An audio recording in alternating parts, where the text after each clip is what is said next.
fuck's going on here? Podcast is intended for mature audiences. The views and opinions expressed are those of the panelists and do not reflect in any way those of the podcast partners, sponsors, or affiliates. Enjoy. ThaBoxingvoice.com. When I say I promise you, I'm gonna knock out the Gypsy King as well. Nazi Productions. How am I gonna let this little skinny spaghetti eggplant make me? ThaBoxingvoice.com. Numbers don't lie, and I'm that guy. And I'm the guy with the bitch. When I step on the scene, I said I wanted this road. I said I wanted that road. ThaBoxingvoice.com. You know, so I'm still on the mission. I'm gonna chase his ass all the way up there. I told him it's an easy break to make. Some of them like it, some of them don't. ThaBoxingvoice.com. Welcome back, ladies and gentlemen. Welcome back. TBV, hashtag TBV podcast, wherever hashtags are used. Hashtag we are working. Second episode of the day. So make sure that you're subscribed to the YouTube channel right here at youtube.com/ThaBoxingVoice. But don't forget to subscribe to youtube.com/Nesta Gibbs, the backup channel, because you never know when we're going to go live there. We have a jam-packed show scheduled for you today. Don Charles, the trainer of Dereck Chisora, big fight in the heavyweight division. Mauricio Suleiman was on our show yesterday, which you could check out on iTunes, TuneIn, Stitcher, iHeart, Spotify, every freaking where, and listen to him because there's going to be some mandates coming down. So the winner of this will be seeing something good in the future. So this is what we're going to be talking about: a little Dillian Whyte, a little Dereck Chisora, maybe more Dereck Chisora in his training camp, the addition of David Haye, and obviously our special guest, Don Charles from the UK, trainer of Dereck Chisora. Let me get on out to my co-hosts, rotating panelists out here in the Indiana area. I speak it, believe it, receive it. Speak it, believe it, receive it. Speak it, believe it, receive it. I can't say it enough. I speak it, believe it. Two attempts, handed bands over. Sicko hit, shot and miss. Two to stand over. Turn up. Breadwinner, huh? Look who in the building. Let me check my Instagram. I might be at 1 million. And I'm in. ThaBoxingvoice.com. Call him Mr. Muted Mike, Rookie of the Year.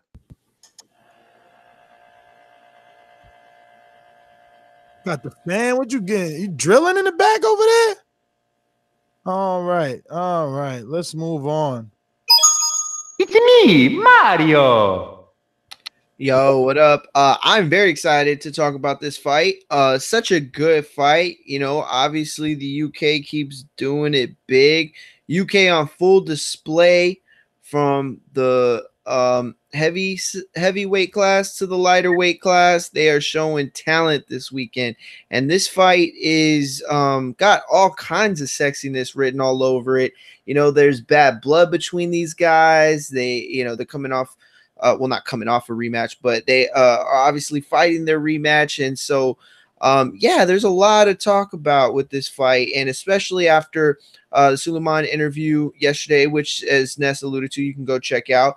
I don't know how it's going to work itself out. A lot of it is contingent from what Mauricio said about, which fights can get made. He's clearly not blocking the Joshua fight. He's clear with Wilder. He's clearly not blocking, and they want Wilder Fury. So where does that leave the winner of this fight? Where does that leave the winner of the other fights that are coming up? So, a lot to talk about. Yeah, man. Obviously, I want to know the addition of David Haye and what's that done for Team Chisora. I watched the Behind the Gloves, and I watched, what else did he have? Oh, he had a sit down with Sky Sports or Matchroom right in front of the ring. He just looks healthier, man. I'm afraid to buy in to the, born again Christian, turned over the new leaf kind of role that he's playing, right? Like, I need to see if this is serious. Unfortunately, he's in a serious fight. So you got to decide that now. But yeah, I think it's difficult. Like when you're deciding who to pick, you know, I think it's obvious that Dillian Whyte is the favorite. But I wonder how many people is Dereck Chisora, Dillian Whyte, Dereck Chisora and David Haye. How many people are they going to sway into believing that Chisora is a new person, especially coming off of the Carlos Takam win? He's obviously demonstrated that he has the power to stop, top level heavyweights at least. Well, that's what I was about to say. And you hit it right on the head. I'm interested in talking to Don Charles because Don Charles has said some things in the past year, even slightly before the Takam fight, that allude to the fact that he is experiencing a different Dereck Chisora. He does look healthier, and he's talked about the weight and managing the weight. And so it is, damn, that's a fly ass shirt. I just noticed.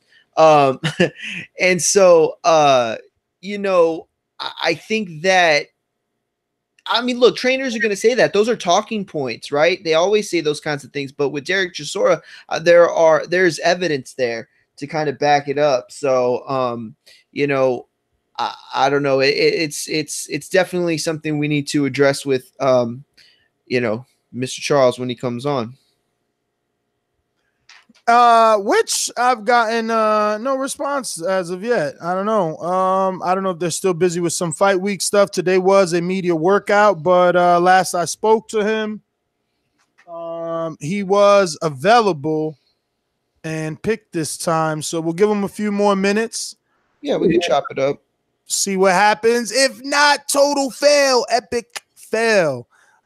Ness, Del Boy's gonna get you. I don't know why. I might be picking Del Boy, man. You just never know. That's what I've started to get to. Yeah, I know you don't want to give it away yet.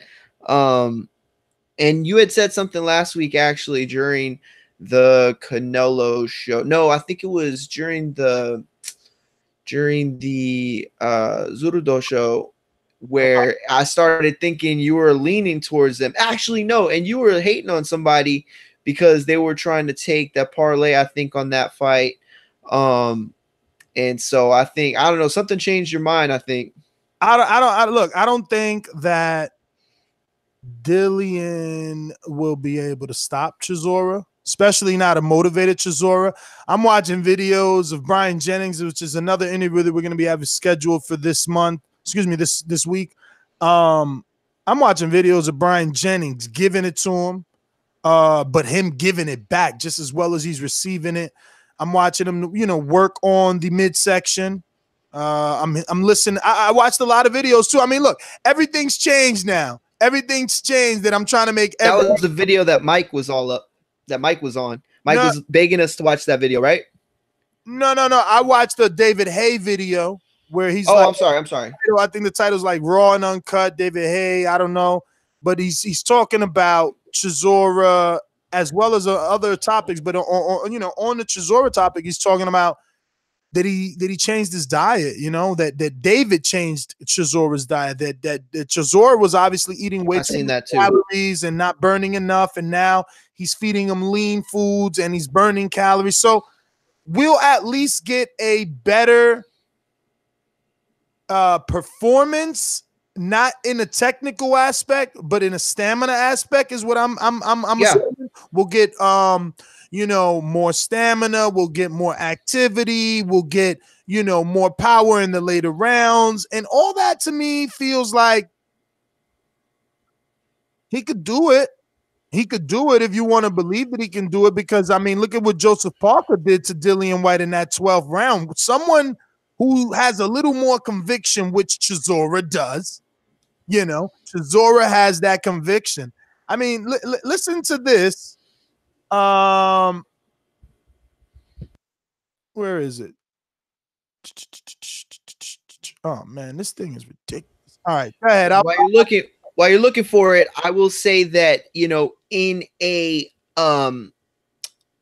any sort of prize fight in boxing, obviously there are things that can happen. But with the heavyweight division, a guy like Chisora is even more dangerous. You know, if you took Dereck Chisora's abilities and his athletic prowess and his technical aspects, ring generalship, you did all that, you shrunk it down to, let's say, welterweight, right?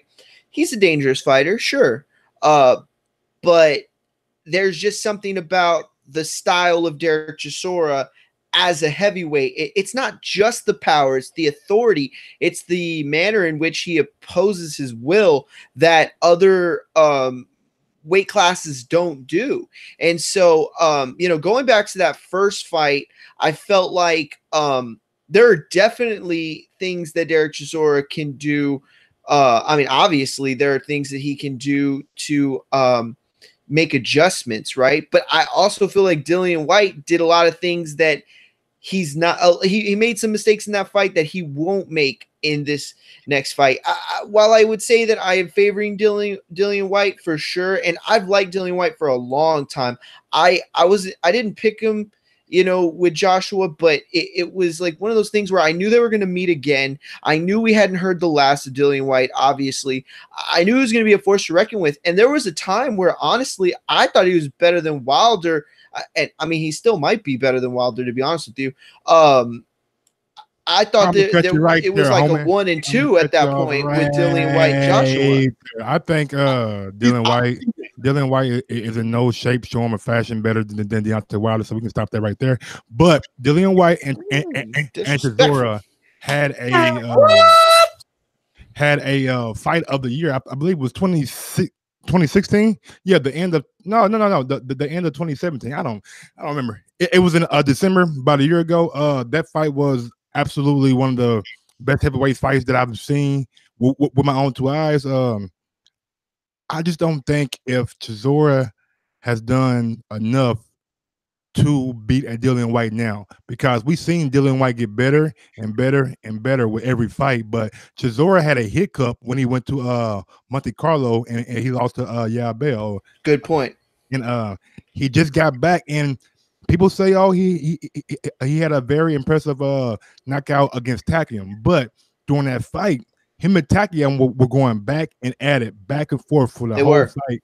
And Whyte called him. I mean, not Whyte, but Chisora called him towards like the middle. I wouldn't even go that far and say back and forth, man. You're being generous. I mean, Chisora was hanging on the ropes, tired as fuck, gassed. He was doing the same thing against Dillian Whyte too, though. He always goes to but he still had his moments in the fight though before that big. I mean, he was.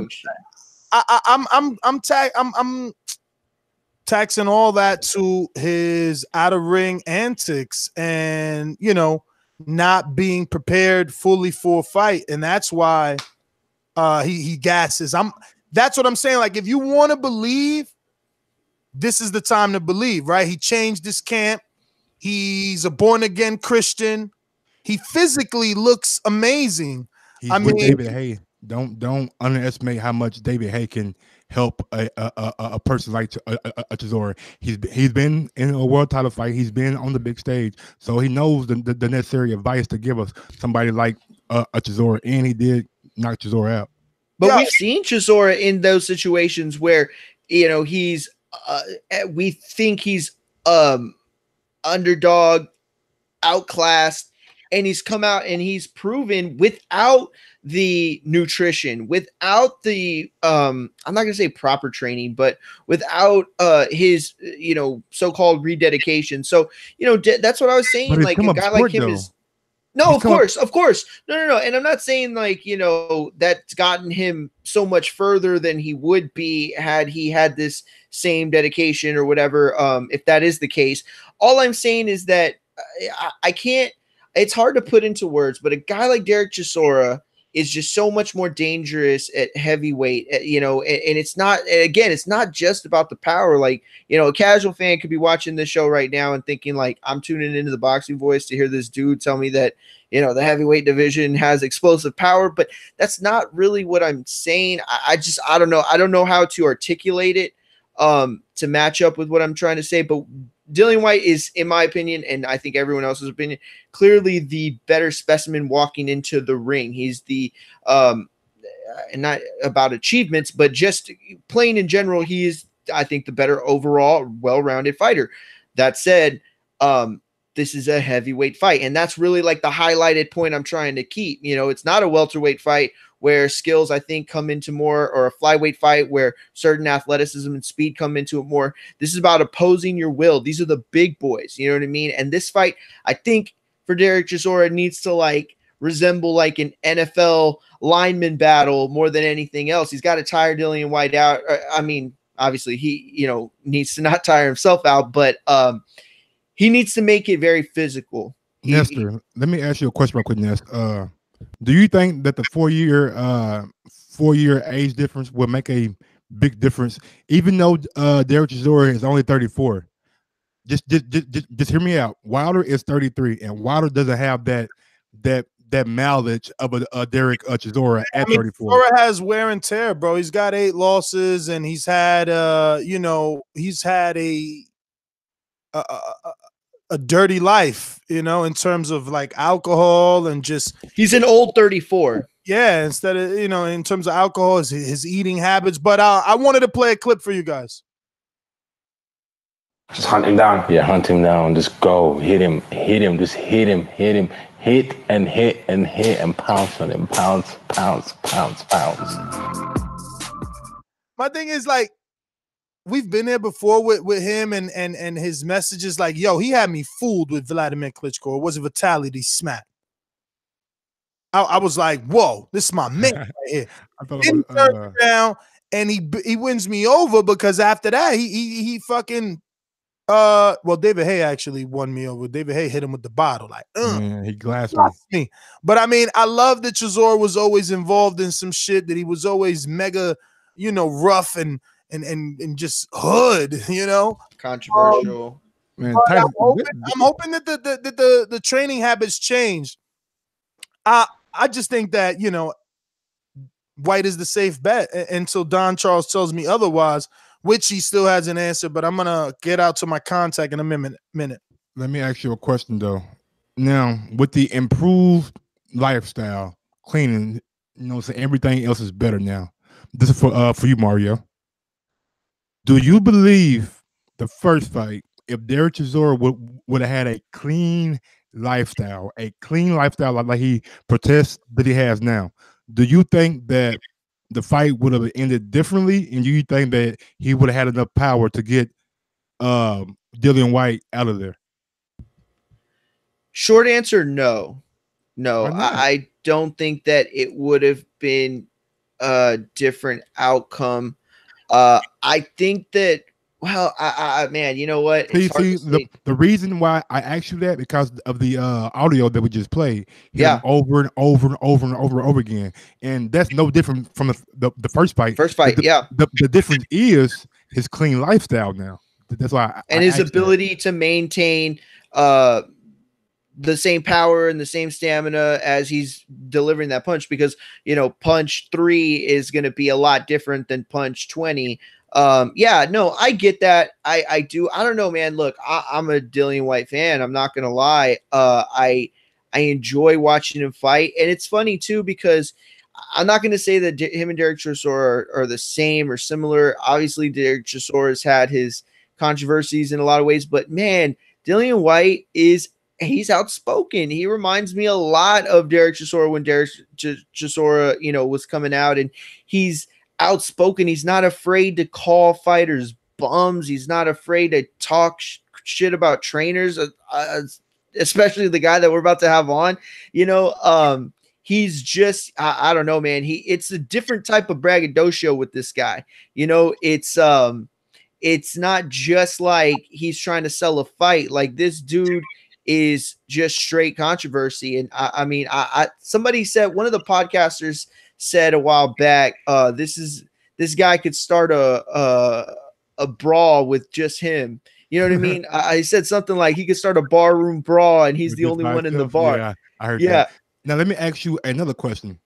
We haven't got all the pre-fight build up like we did the first fight. There hasn't been the table thrown. There hasn't been the I see you out on the street. Oh, you see me on the street. What if I'm with my daughter? I'm with my daughter. You know, hasn't been any of that. So do we get the same kind of fight? Is there still the same kind of animosity between those two guys? That's a great question.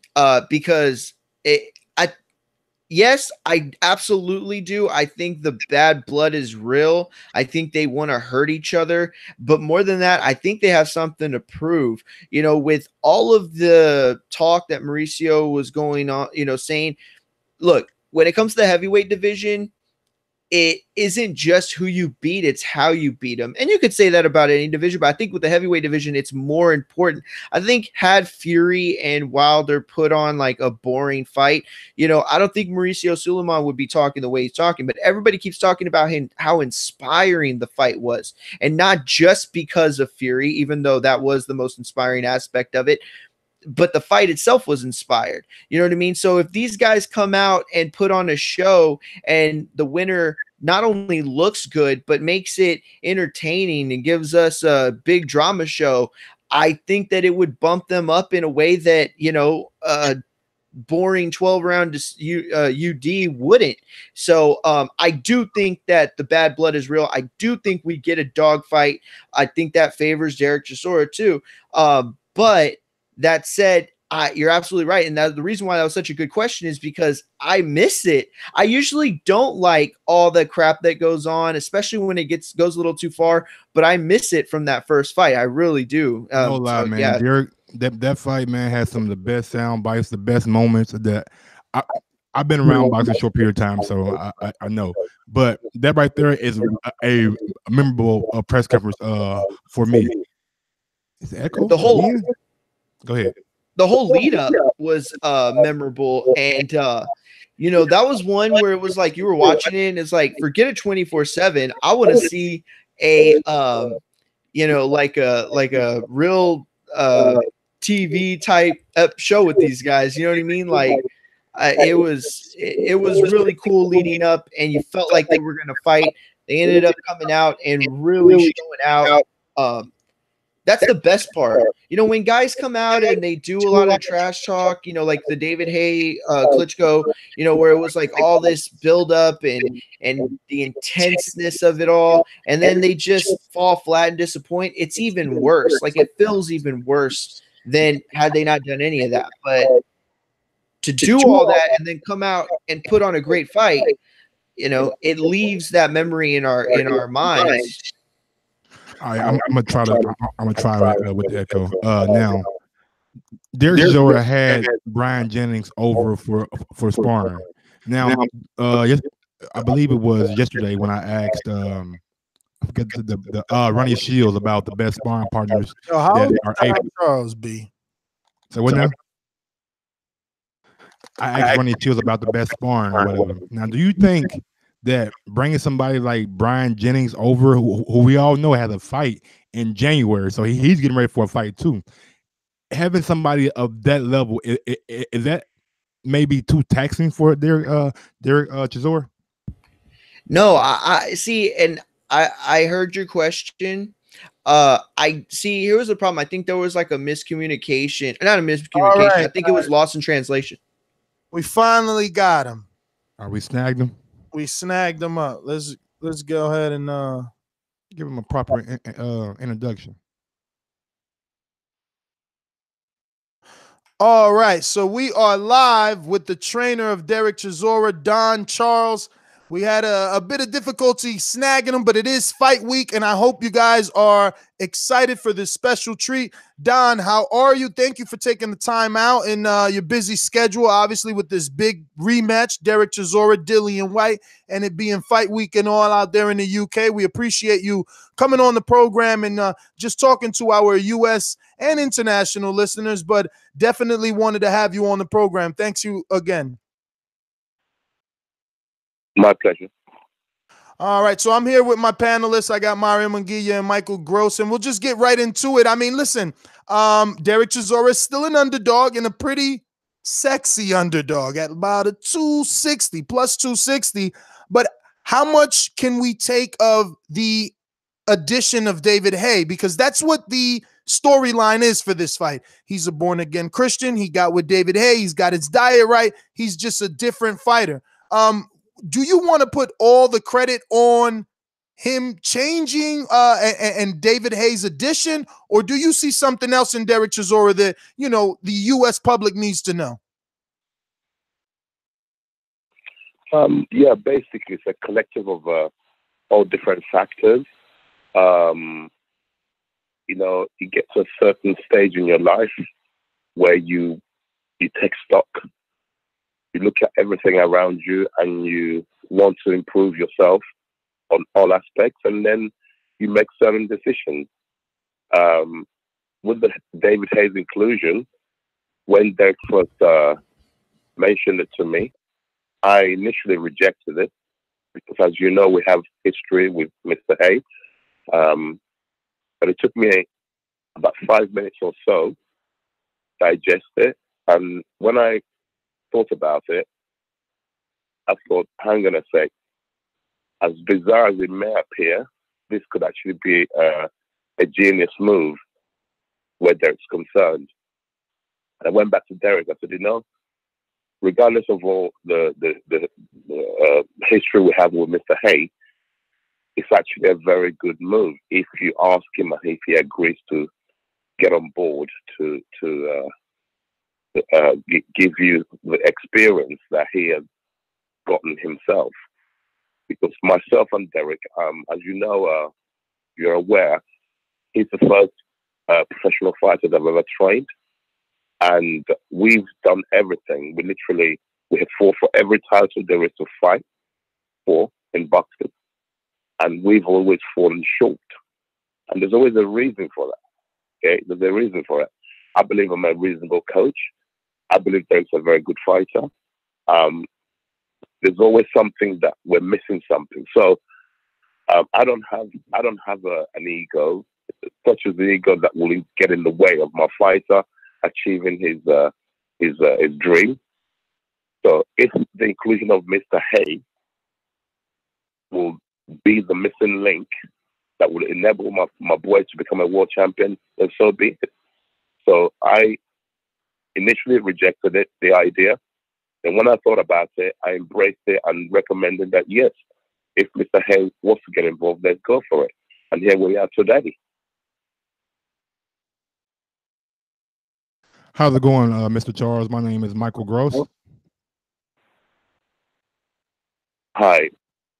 My question is, you and Mark Tibbs had some choice words for each other at the press conference. Is there any added motivation to get the victory against a fellow trainer like him? And where did the animosity start from? Yeah, basically, look, people are always looking to get an advantage. Whatever the coach meant by what he said, that he's glad that I'm a compassionate coach, basically insinuating that I'm going to have to maybe pull Dereck out of the fight at some point. And I replied him by saying he will live to regret that sentence or that comment. And I believe that will be the case. I'm an old school guy. I was 57 years old 2 days ago. So I'm you know, I've got a lot of wisdom and experience. So, and I really do believe at the end of the fight, I'll be the one looking at him. I don't even have to say anything. I'll be looking at the opposition coach, Mr. Tibbs Jr., and he will remember himself what he said, and he's going to regret it. Hey Don, Martin Munguia here. You know, I'm glad that this has taken this trajectory, because I did want to ask you. You said a few times, and not just in the build up to this fight, but in the past year, that Dereck has found a rededication, and I think I can quote you in saying that he's become a new fighter. Obviously, you know, we've talked about the diet and the training and stuff, but are there any I guess personality traits that are different? I mean, can you give us an example of how he's become a different fighter, a rededicated fighter? And can you give us, you know, a few reasons why you think that it sparked that rededication? Yeah. Dereck Chisora, in my opinion, has always trained. He's He's not the easiest person in the world to train. He's always given his best to me in training. But what I believe is different is when he leaves the gym, when we finish doing our work, what he does after that, I don't have control of because I'm not with him. I don't see him. So if there's any changes in the recent times, because he has, how can I put it? He's put his life in order. It's not really all about boxing in the sense that, like I said, he always gives me the work that I need whilst he's with me in the gymnasium. But once he leaves the gymnasium, his lifestyle is what I believe he's put right. You know, he likes hanging out. He likes eating out in restaurants. He's an extrovert. He's a people's person. He likes being around people. But you've got to differentiate in life. And I've always told him that you're a fighter first and foremost. You're not a civilian, so you can't train and then go and hang out with your friends. Your friends are not fighting. You're the one who's fighting. So therefore, you have to lead a slightly different lifestyle to that of a person who's not a fighter. So bringing it up to date, what I believe he's done over the last couple of years is to be able to put his life more in order, his lifestyle, to live like an athlete. Okay, and I believe that's the improvements he's now making. Boxing has never been a problem for Dereck Chisora. What's been a problem, I believe, in the past is his lifestyle away from boxing. Now, Don, Nestor Gibbs here. Has anything changed in the technical aspect, or do you think that it's stamina that causes Dereck Chisora to look a little wider with his punches, which some might consider sloppy? Right. How can I put this without being rude to my fighter? I love him, first and foremost, because what he has achieved in boxing, in my opinion, he's achieved a lot. When he first started, he was not given a chance within the boxing community in Britain. Okay? Nobody gave him a chance. Nobody certainly gave me and him a chance. That the whole boxing community in England said that he wouldn't even win the British title. They don't rate him at all. So, taking that into consideration, what he's achieved, okay, technically, no, he's not as polished as I would like him to be technically. You know, people have different mindsets in boxing, okay? Some people technically are immaculate, but they're fragile in action, in battle. Chisora is not the most beautiful to the eye to watch, no, but he's so resilient and so robust, so tough, mentally, physically, very, very tough. So in areas where he might not be up to what we would like, myself including, but he makes up to it in other areas. So I can't really go into any more details except for that's how I see it. How's it going, Don? Michael here again.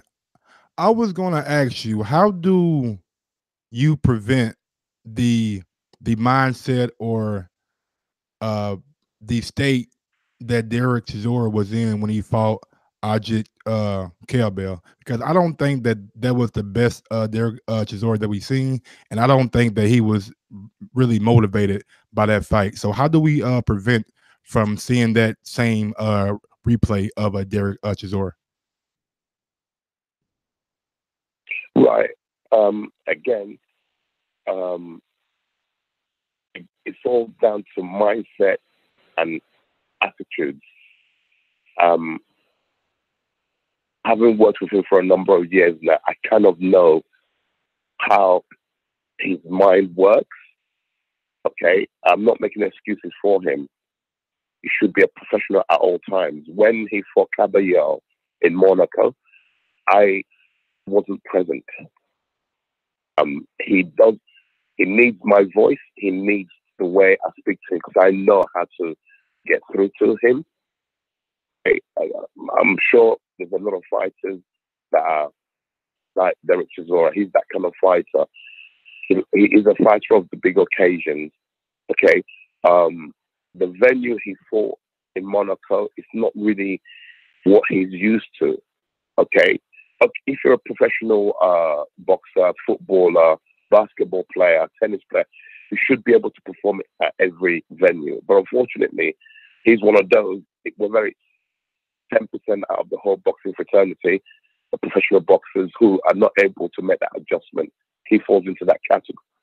Okay, the venue, I've been to that venue myself. It's not a typical boxing atmosphere venue. It's like a casino. It's not really the right environment. The audience was not the, so I'm not making excuses for him, but if I was to put my finger on it, on why you would get such a latch-straw performance against Caballero, like I said, he's one of those, that type of person who he needs the big stage to shine, to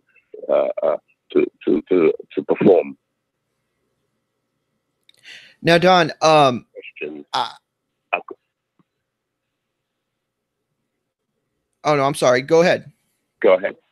Oh, okay. No, Don, I was going to say, you had said earlier that Dereck had not gotten his chances, or not necessarily his chance, but his just due amongst the Britain fans. And listen, as a fan of the sport for years, as someone who has covered the sport for years, I could be a man and I could say to you that I didn't give him his just due early on. I didn't expect much from him.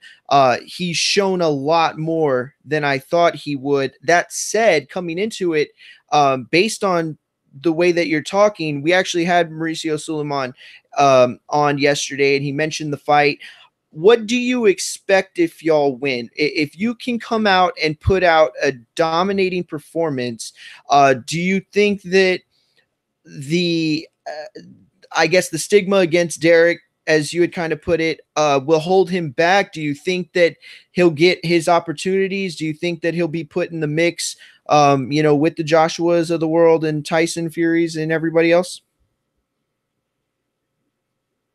Well, we can only deal with what's ahead of us. I believe he's going to come out and put a good performance in. I believe he'll get the victory over Dillian Whyte. In life, in everything we do, there's always somebody in your rival who you have their numbers. I believe Dereck Chisora has Dillian Whyte's numbers inside the boxing ring. Okay. He has shown many signs during prep that he really wants to win this fight, and he's going to win this fight. He's told me so. He's told the team. He's not normally very vocal during preparation. He's been pretty vocal during this preparation for the Dillian Whyte fight. Okay. Now, all we can do is win the fight. What the promoters do after that, we haven't got any control over that. All we're going to do is win. And then if they want to put us against Joshua or whoever else to get in the mix, that's a promotional's job, a promoter's job. All we can do is make sure we're victorious on Saturday. Don, speaking of that victory, I mean, you're saying that he has his number. That sounds like you feel the win will come by knockout, or are we training Chisora to win round by round? Because in the, Takam fight, he kind of waited on the ropes. Even in the last Dillian fight, he spent a lot of time on the ropes waiting for that big shot. Yeah, listen, you train for every eventuality. It would be wrong of me to sit here and give you our tactics away. But all I can say to you, we'll win by any means necessary within the rules, within the distance, the 12 round distance. I believe that Dereck will get forced a stoppage against Dillian Whyte. Dillian Whyte hasn't got what it takes to beat my boy, in my opinion. And the public, the world of boxing will see Dereck Chisora will stop Dillian Whyte. Okay? And I have many reasons to believe that. We have this boy's numbers. He hasn't got what it takes. But I also point out, I don't think it's publicly known the fight, the first Chisora and Whyte. Chisora had been 2 years absent from myself. Myself and Chisora split for 2-year period. After we fought Tyson Fury, the second fight, we parted ways for 2 years. That was Chisora's first fight back with me after 2-year absence, and he was able to put up that performance, which for the first half of the fight, we're doing really well, and he blew a gasket after 6 rounds. So that's why Dillian was able to make up some of the rounds after we got tired, because we came out really fast for a lot of power shots, which he couldn't sustain. This is Chisora, and then from about round 6, 7, Dillian started coming back into the fight. I still believe we edged the fight. I still believe we won the fight, but they favored Dillian Whyte to give him the victory. I don't believe we lost that fight. Worst case scenario, I believe it was a draw, worst case for us, but they favored him to be awarded the split decision for that fight. But I just wanted to point out that myself and Chisora hadn't worked together for 2 years prior to that fight. So we're now 2 years later. He's got his whole mojo back. I think you're going to see a different fight.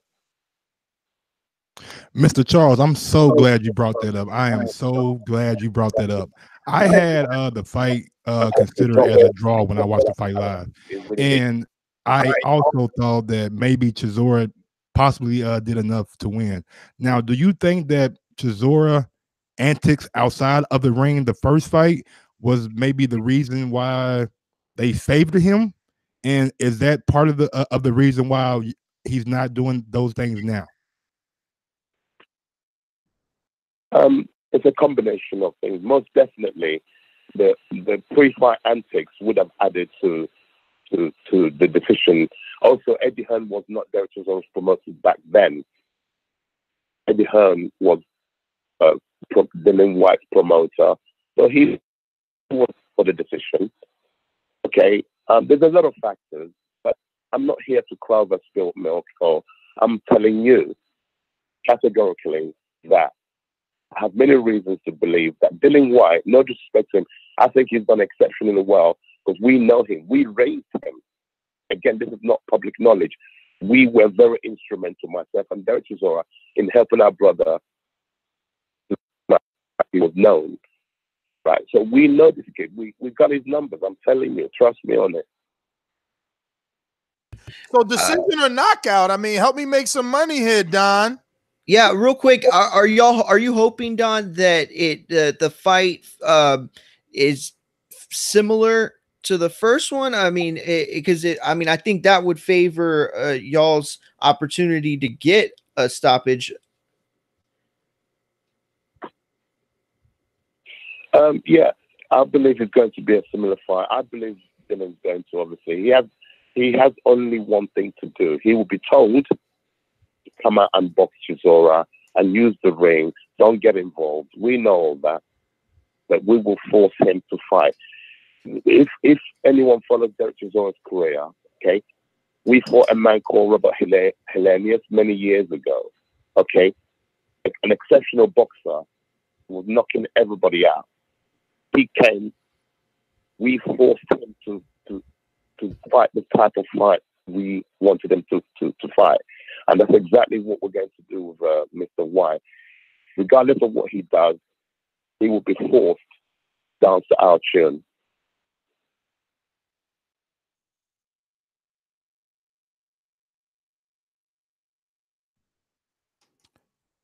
Mike? I thought you were next, man. My bad. Are you there with me? Yeah. We're still here. Now, Dillian Whyte has recently shown that his power may have improved. He knocked out Lucas Brown. He was the first person to knock down Joseph Parker. Are you guys worried that trading or like doing what Chisora did the first fight can put him in danger? Yeah, we're obviously. I'll be ignorant to have ignored what the young man is doing or has done recently. Where we've definitely tightened up areas where we believe we're leaking shots. we've addressed that. And yeah, that's all I can say without going into too much details. Well, could you give us a couple of more names that you brought in for sparring? Like, we obviously know Brian Jennings. There's a couple of Instagram clips of Brian Jennings telling, Dereck Chisora to keep his left hand up and wailing right hands, and then Chisora coming back and winning the rest of the round, looking good in sparring. So who else is up there helping you guys get prepared for Dillian Whyte? We've got Nathan Gorman, who's another British fighter. He's unbeaten. And we have a series of up-and-coming amateurs who are able to stylistically replicate that of what Mr. Whyte does.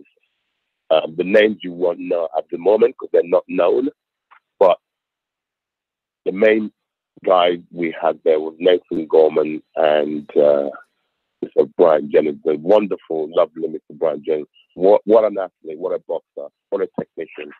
Well, I know Gorman. We know Gorman. Razvan Kajanu's actually stepping in for Gorman.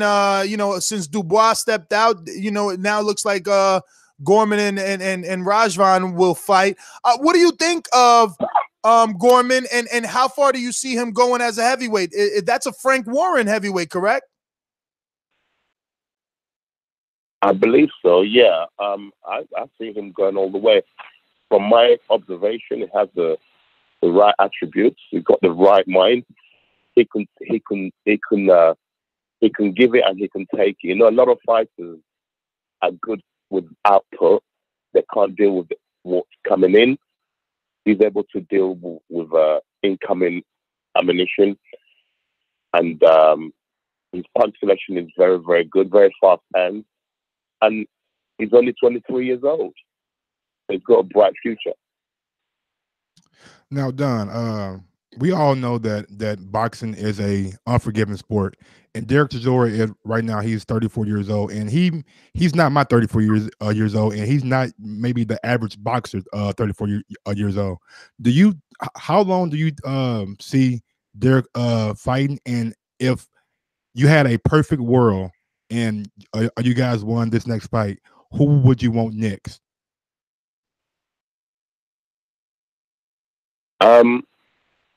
Basically, this is all based on winning.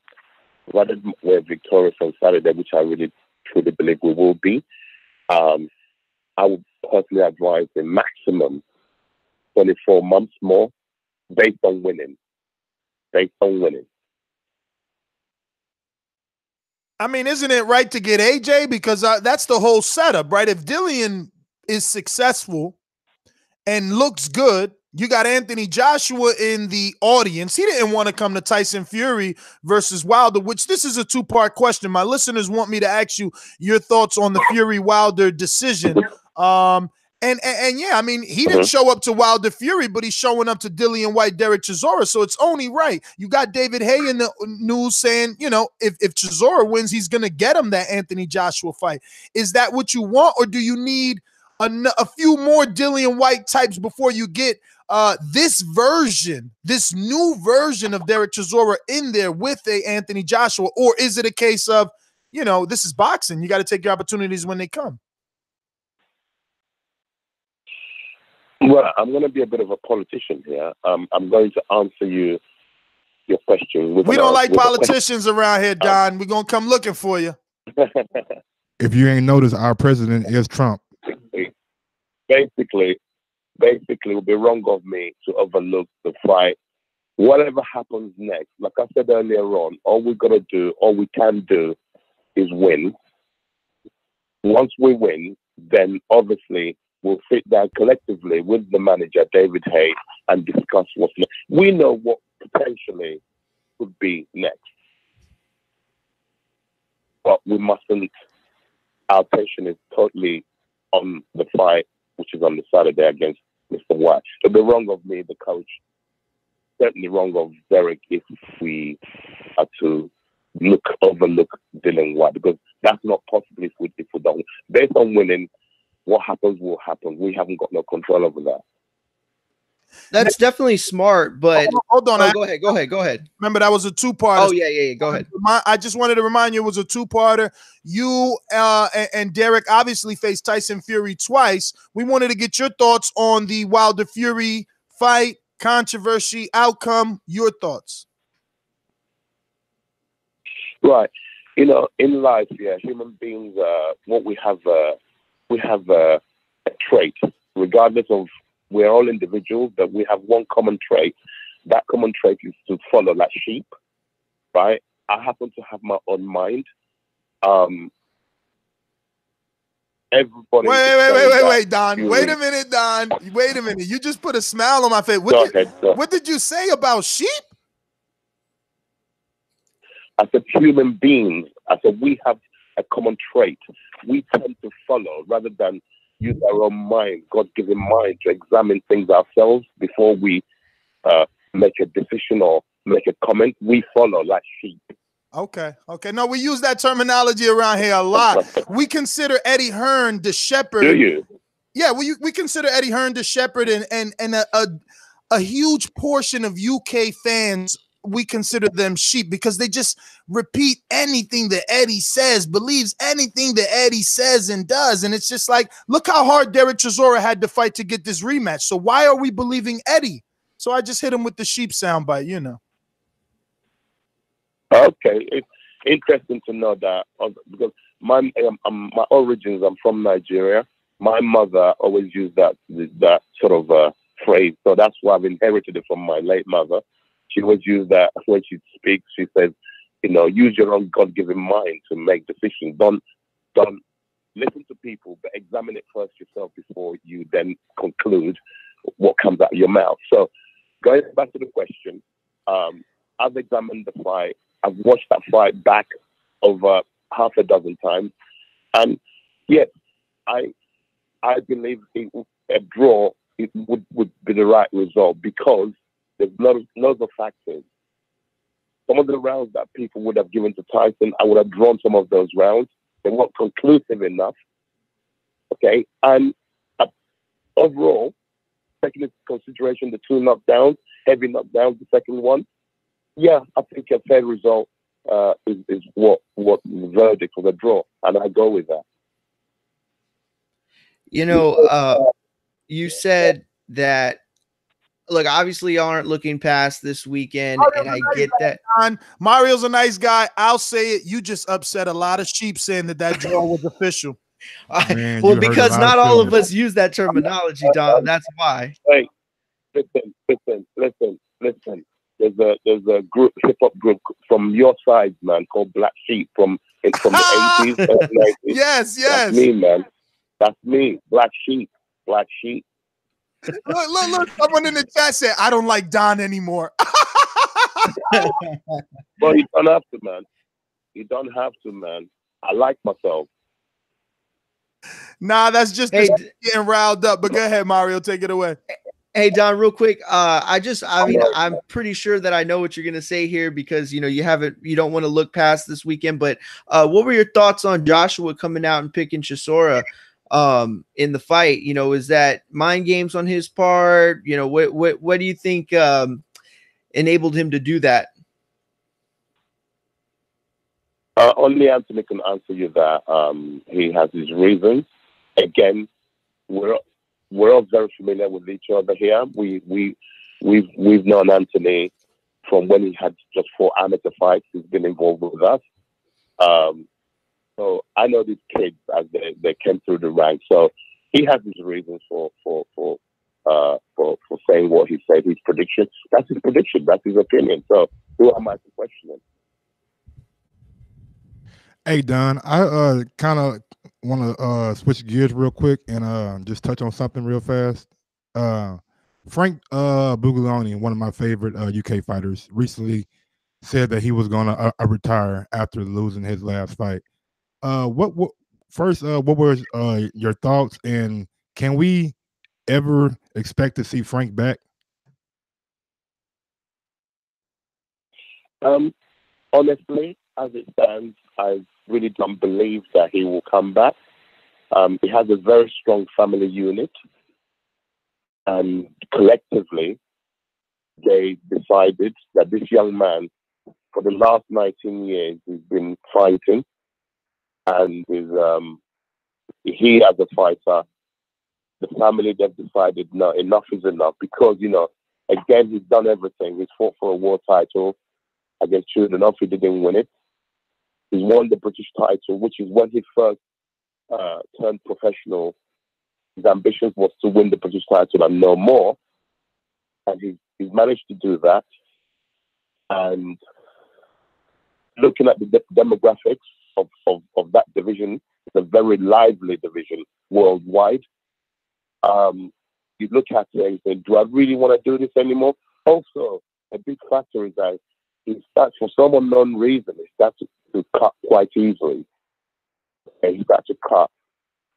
So it's not really a way of to prolong your career when you're getting cut frequently.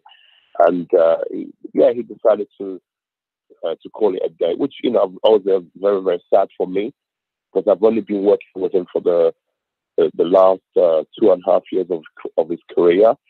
I wish I'd gotten him earlier. I tend to get these guys not first hand. Yeah, I don't get the privilege of getting Olympians or prospects who come straight out of the academy given to me. I inherit them much later in their career, with the exception of Dereck Chisora, whom purely accidental how we started working together. Again, it's something not a lot of people know my story. One day I will tell my story, but I haven't got to where I'm going yet. When I do, I will speak the truth. I gotta follow up. I gotta follow up real quick. Domestic light heavyweight clash showdown when it happens. Whyte or Yard, who you got? So my apologies. Could you repeat that? It didn't come through. I said domestic clash, light heavyweight showdown.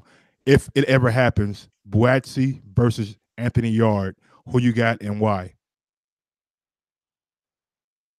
All day long, Whyte, all day long. Anthony is trained by a friend of mine, Tunde Ajayi. He's an exceptional talent, Anthony, considering his limited amateur experience. Yeah, he's just a natural athlete.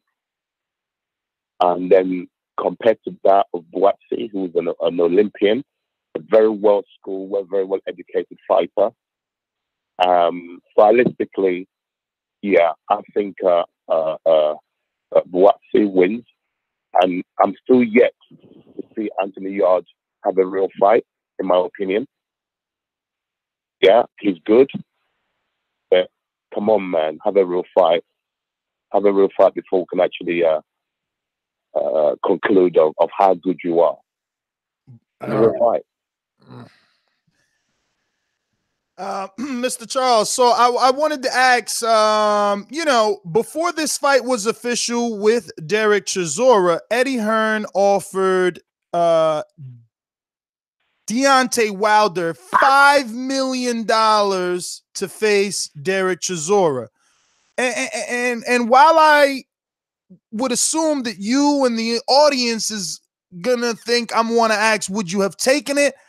I want to ask, do you think that Eddie and AJ are systematically avoiding Wilder, putting all these roadblocks, a la a Dereck Chisora fight or a Dillian Whyte fight, or his profile's not big enough, et cetera, et cetera? No, I don't think. Again, I'm not a politician. I think there's a lot of politics going on. Me not being directly involved with that particular situation, I'm not really at liberty to comment. I can only tell you my view. Okay, two wrongs don't make a right.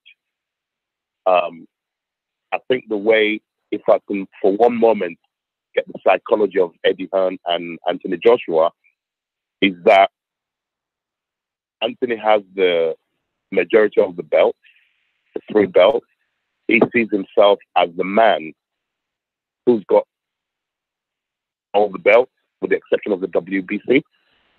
So he sees himself higher than Deontay Wilder, so you must come to me type of thing. And yeah, like I said, there's a lot of policies going on there. I'm not really at liberty to go any deeper than that because I'm not directly involved with it. But the way I say, I think that's the only problem. Anthony sees himself as the champion. He recognizes that Deontay is also a champion. I've got 3 belts and you've got 1 belt. So you must come to me. I've got the power. Yeah, but explain to me explain to me how a guy like Dereck Chisora has fought everybody. You know, I mean, Dereck has gotten opportunity after opportunity, and there's never been a thing where we read an article or a headline where Chisora priced himself out or Chisora, you know, is being hard to negotiate with. Like, we don't see any of that. It's only with this one guy. Yeah. And listen, like I said, you know, everybody's different. We know we've never shied away from a fight, whether it's wrong or right. Some of the fights we took earlier on in Dereck's career, perhaps maybe we shouldn't have taken those fights. Maybe it was too premature. You know, Dereck's been quite hard, matched quite hard. You know, he's had a hard route. Again, with experience, looking back, maybe some of the fights, maybe we shouldn't have taken some of the fights we took earlier in his career. But we are where we are today. We're very grateful. Maybe if we didn't have some of those fights, Chisora wouldn't have achieved monetary what he's earned from boxing. He's earned quite a lot of money from boxing. He's done very well for himself. So we are where we are today. We can make good of the mistakes that we made in the past.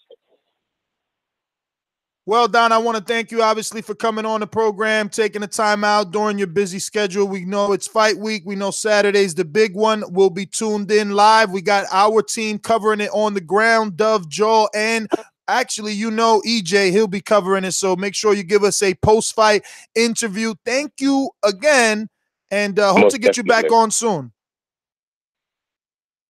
My pleasure, and it's been a pleasure talking to you guys, you know. God bless. Thank you. Thank you. There you have it. There you have it, trainer of Dereck Chisora. What did we learn, guys? What did we learn? Well, the fact that he was not wanting to give it, look, nobody wants to give anything up, but when trainers come on, a lot of times they like to, at the very least, either give misdirection or they like to kind of show their IQ as far as what's going to happen in the fight and kind of play, you know, predicting the fight a little bit. Him not wanting to give anything up, it tells me that Mario, he's got a mean to cut you off, specific. brother, but you're way too nice, man. We learned one thing and one thing right. That you specifically, we learned that they see something. They see something. They're going after it and they're going to attack it. They didn't say what they see. He said we have his number, so they see something. Period. Unfortunately, my true interpretation of this interview, as far as you know, what pertains to the Whyte Chisora fight, will not be revealed on this show. Instead, it will be revealed on the Dereck Chisora, Dillian Whyte, How You Betting, Let's Make Some Money show on Patreon. That being said, we're going to go to callers. I mean, Mike. Well, real quick though. You are my friend, and when you speak, I listen. I mean, you made a good point. We're running with your idea. Go ahead, Mario. No, real quick though, I want to say I don't think it was that. I think it's not. I don't think we're gonna see him try to exploit anything. I think if that could have been done, it would have been done in the first fight. I honestly think they're gonna go in there with a specific game plan, right? It's not gonna be any, you know, lose 6 rounds to win the next 6 rounds type of game plan. But I think they're gonna go in there with a specific game plan, with a specific approach, and see if it works. That's a lot of times what happens in rematches too. You know, you go in with a different approach and see if it pays off. Yeah, but that's the thing. Do we want to get caught up in the hype that he's going to change? We thought Jesse Hart was going to fucking change. And I don't think he's going to change.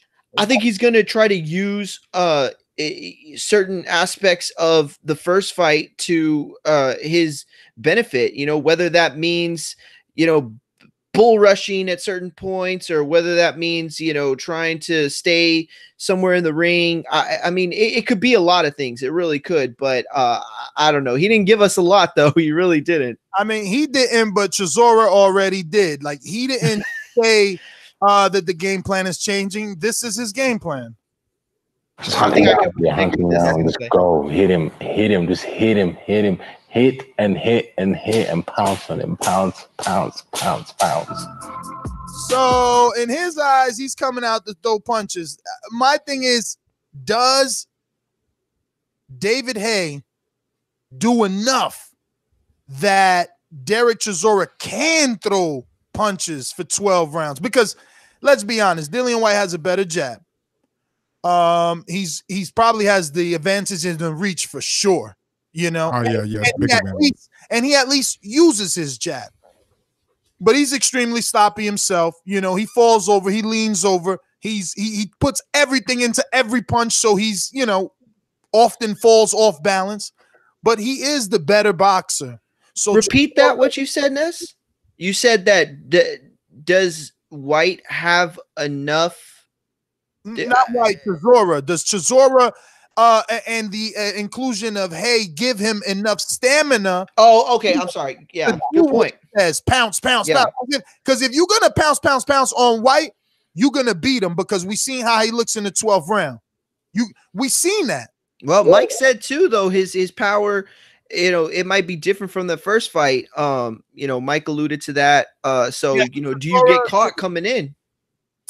It's going to be a tough time to knock out Chisora, all right? Oh, yeah. No, you're right. And listen, he just got to keep that fucking left hand up for that left hook. That's it. And don't exchange fucking left hooks. You know what I mean? Don't exchange left hooks. But Dillian Whyte ain't one-dimensional, though. I'll tell you that. Of course not. That's what I say. He's the better boxer. He's got the better jab. He's got the reach. He follows up with the straight right.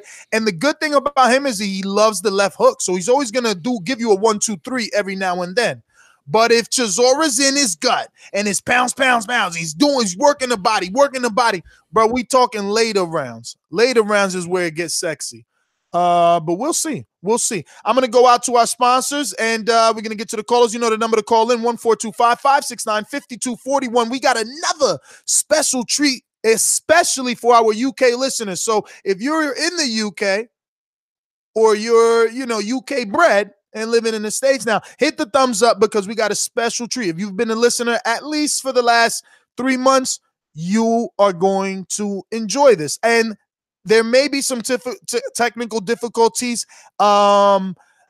including the special guest as part of the program. So when you go drop those 5-star reviews, don't be saying they got audio quality. Remember, we cannot control people calling in from around the world. Like today, if you don't know, we did a show on a very young prospect called Solani Ndugini, who will be taking on Devin Haney on Showbox January 11th. We had a great interview with him via South Africa. They're 7 hours ahead of us. And now we just did another interview today with Don Charles, obviously early in the program, and he's about 4 or 5 hours ahead of us. So we're just here working. We did some stuff yesterday with Marisa Suleiman in Mexico. We're just truly trying to coin that phrase that this podcast is international. But we'll get to the sponsors and then to the callers. Thinking of doing some shopping? Need to buy that last-minute gift? Take advantage of Amazon's already extremely competitive pricing and very fast Prime delivery that doubles as Amazon-owned Netflix service. Bookmark our hyperlink at ThaBoxingVoice.com/Amazon. It costs nothing, but whenever you use it, we receive a small kickback that is used to produce new content. These calls are brought to you by El Camino Electrical Services, experts in electric vehicle charging stations. For consultations and turnkey installation, visit us at elcaminoelectricalservices.com. Going out to Oliver in Bermuda, our boomeranger. Talk to us, Oliver. How are you? I'm good. Can y'all get back to me later? No doubt. Going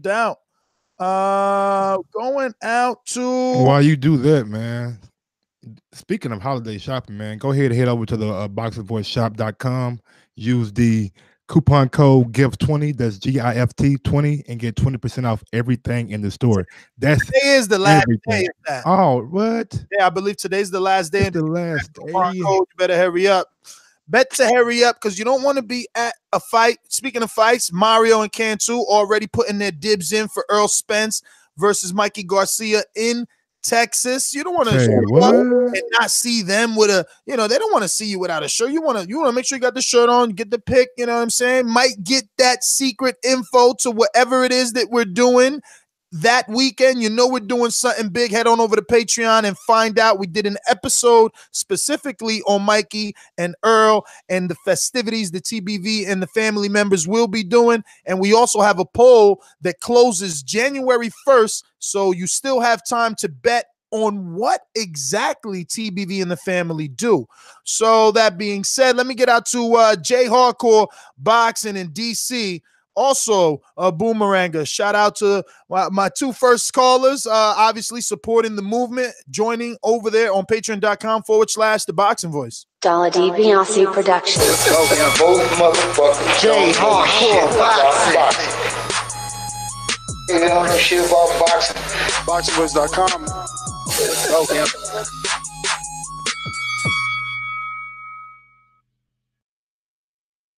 Ooh, what's up, fellas? How y'all doing? We're good. Again. We're good. Man, it's all good, man. I mean, y'all just shooting threes over there, man. Interviews after interviews. I mean, keeping the mic hot. I'm loving it, man. Check it out. We're talking about this Chisora against Whyte. Man, we got to bet with our head and not with our heart, man. I mean, I love Chisora, Jay Hardcore, baby. You ain't got to talk about it, baby. You a Patreon member. Save it, baby. Patreon only. We quit giving out this damn sauce. No more sauce for Dammy Free. No more shoplifting. I'm about to lay it out. I want to hear what Jay Hardcore has to say. Go ahead. Nah. You could definitely give us your opinion. You don't have to give us your betting advice. You could give us your opinion because Thursday is preview day, and that's when we make our picks. Because we still got to do that. We're hoping that one of these hosts or one of our great listeners starts to make a list. We got to start serving crow, man. That was tradition around here. You get your you get to call in and shine. If you get it wrong, you got to eat that crow. That's right. That's what's up. But listen here, as we know, man. Boxing is a young man's sport, man. You got Chisora at age 34 right now.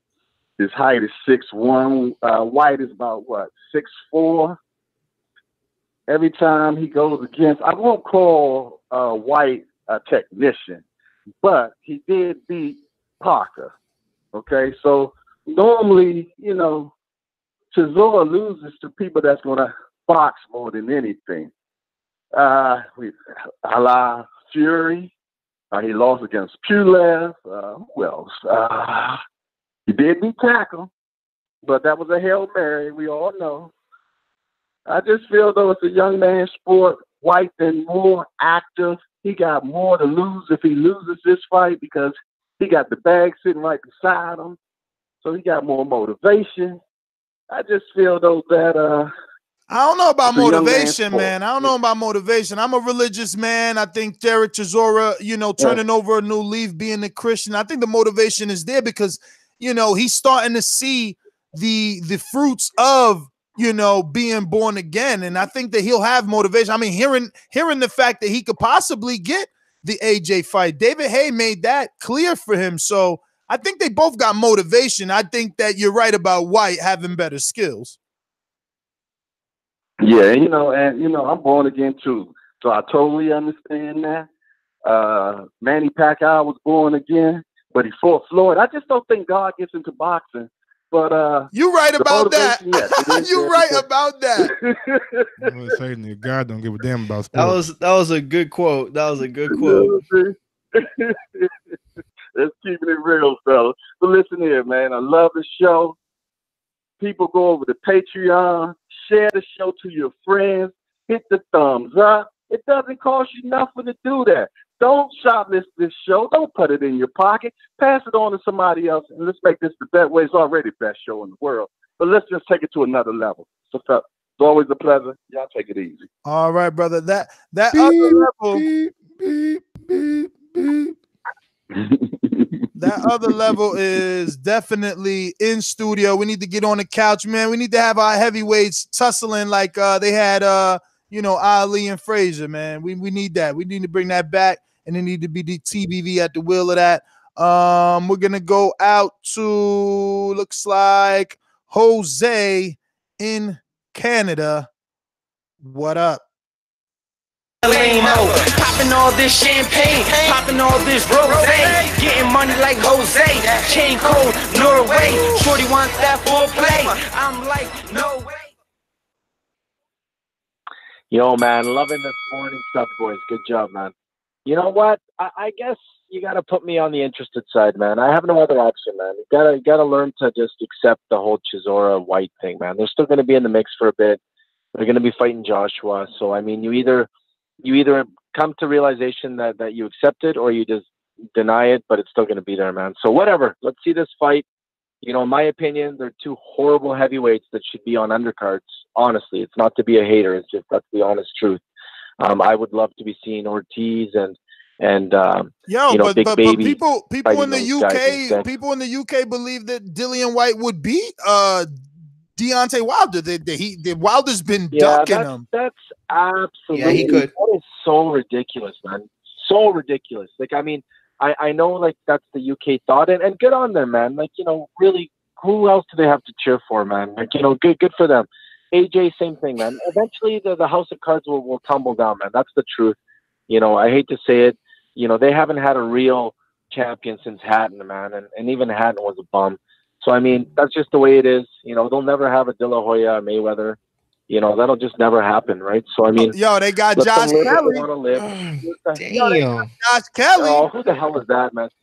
They got Buatsi. Josh Kelly sucks too, man. Like, nah, he don't suck. He don't suck. Amir Khan. He don't suck. He could be proven as maybe like at this point, the worst thing that could happen to Kelly is that they rushed him because he can't be proven as a hype job. He's already proven he's not no hype job. Stop it.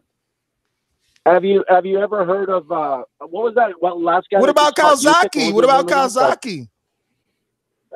Lucky fought Bernard and Roy when they were old. Man, yo! I set you up right there, you Canadian bum. Bernard won titles after it. Man, come on, man. He was old too. Yo, Bernard went on to have a fucking glorious career after the Kawasaki loss. Glorious. Yeah, but you know what? You know how many boxers? I don't like. No.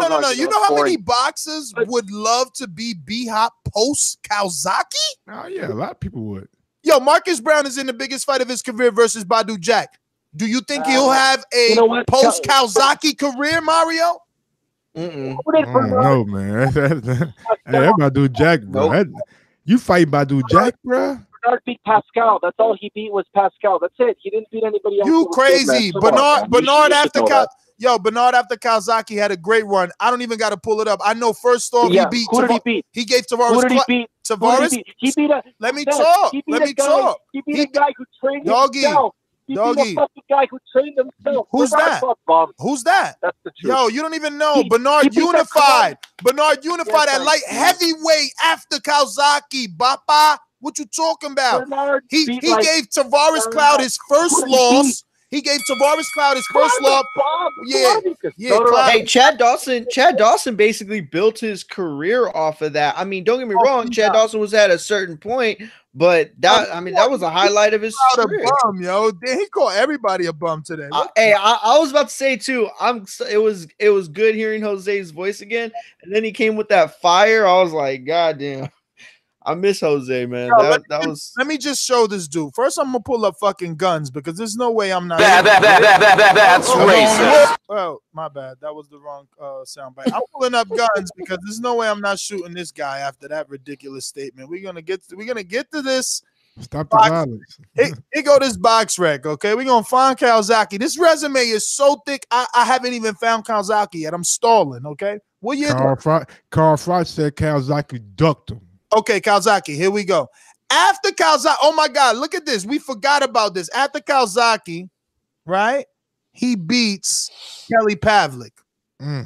Oh yeah, that's a good win. He beat Jermaine Taylor twice. Then he goes on to rematch Roy and avenge that first loss that he ever got coming right out of prison. I know nobody cared. It was only 50,000 pay-per-views, which I'm gonna say the same way I always say Crawford did 50, but it has to be said.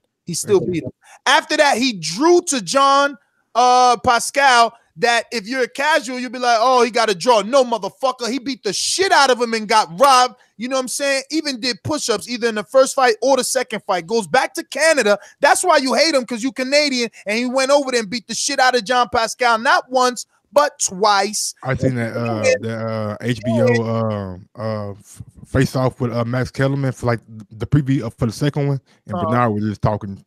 Man, that shit was amazing. But then he got scared. And you know, it's weird to see a Philly fighter get scared, but yo, he got scared when he seen my man Chad, and he did some bullshit. You know what I'm saying? He was definitely. I was live at that fight too, so can't nobody call in and tell me shit. I was at Boardwalk Hall, and he pulled out of that fight with that fake ass Chad slam me, my back hurt, or whatever the fuck he did. I remember him doing it. I was there. It ended in no contest. Then he came back and fought Chad because, like I said, he was scared. Chad tapped him up, majority decision. But then he came back again. This dude better than Khan on the comebacks, B. He came back and he beat the undefeated at the time, 24-0, big puncher, light heavyweight, HBO fucking hype machine, Tavares Cloud. Then he comes back, beats Kara Marat back then. Okay? Then he unified the light heavyweight division with Bebu Shumanov. Okay? Then he jumped in there with Kovalev, okay? Lost to Kovalev and then got knocked out by Joe Smith Jr. But even on his last two fights at 50 years old, it's Kovalev and Joe Smith Jr., two perceived punchers, two dudes that Marcus Brown ain't fight.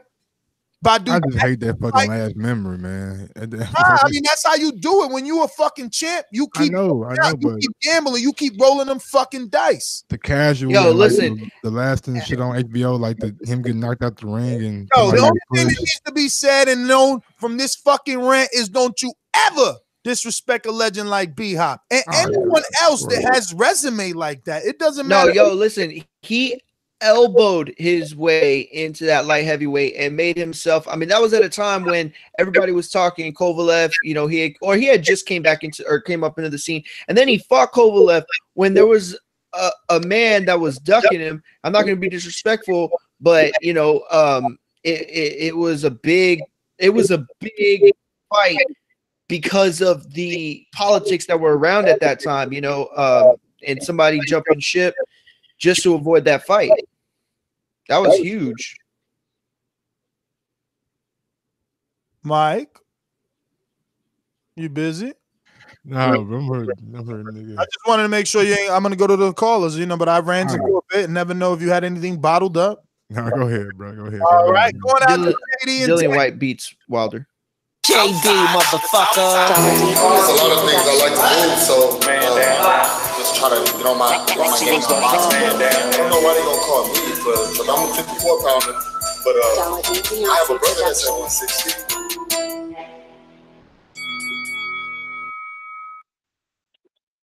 Yo, what's going on, fellas? What up, Mario? It's been a while. It has. What's up, man? Good to hear your voice. What up? Man, yo, not to sound a little bit like Jose on this one, but yo, this fight, I'm not too I mean, to be honest, man, Whyte should be fighting Ortiz. Like, I don't look too highly of these two guys, man, to be honest. I mean, like, can they even beat Gerald Washington? Like, we're not sure about that. Like, I look at this fight like equivalent to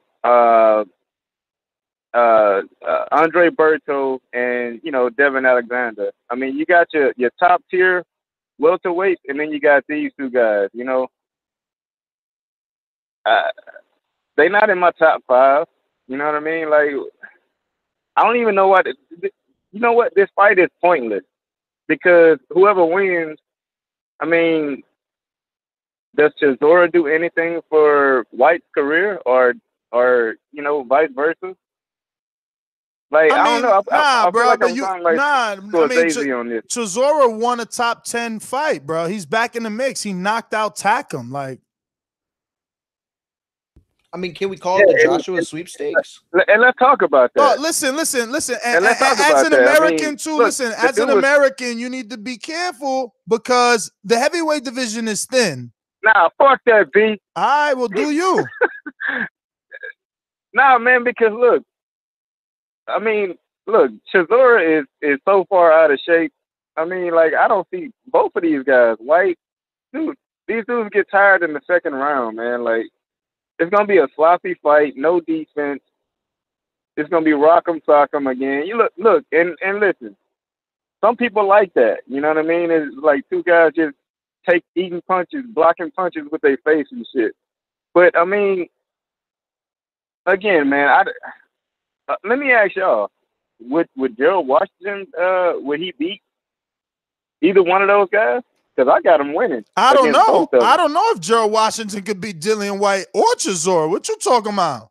That's what I'm saying. Those are fights that are still good. Chisora, But I think that's JD's point though, is that so why they not happening? Why they not happening? Why they doing this shit again?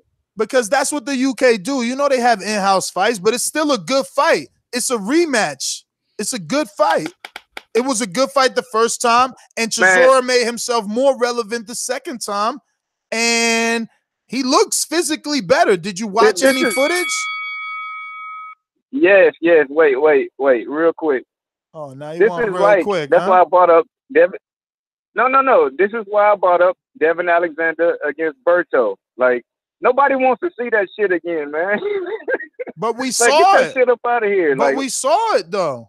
He said we ain't saying it twice, man. These callers are they calling in being disrespectful. Devin Alexander versus Berto wasn't as fucking brutal. Bro, I know, and 90 seconds. I said they call in and being disrespectful. Bro, look here, man.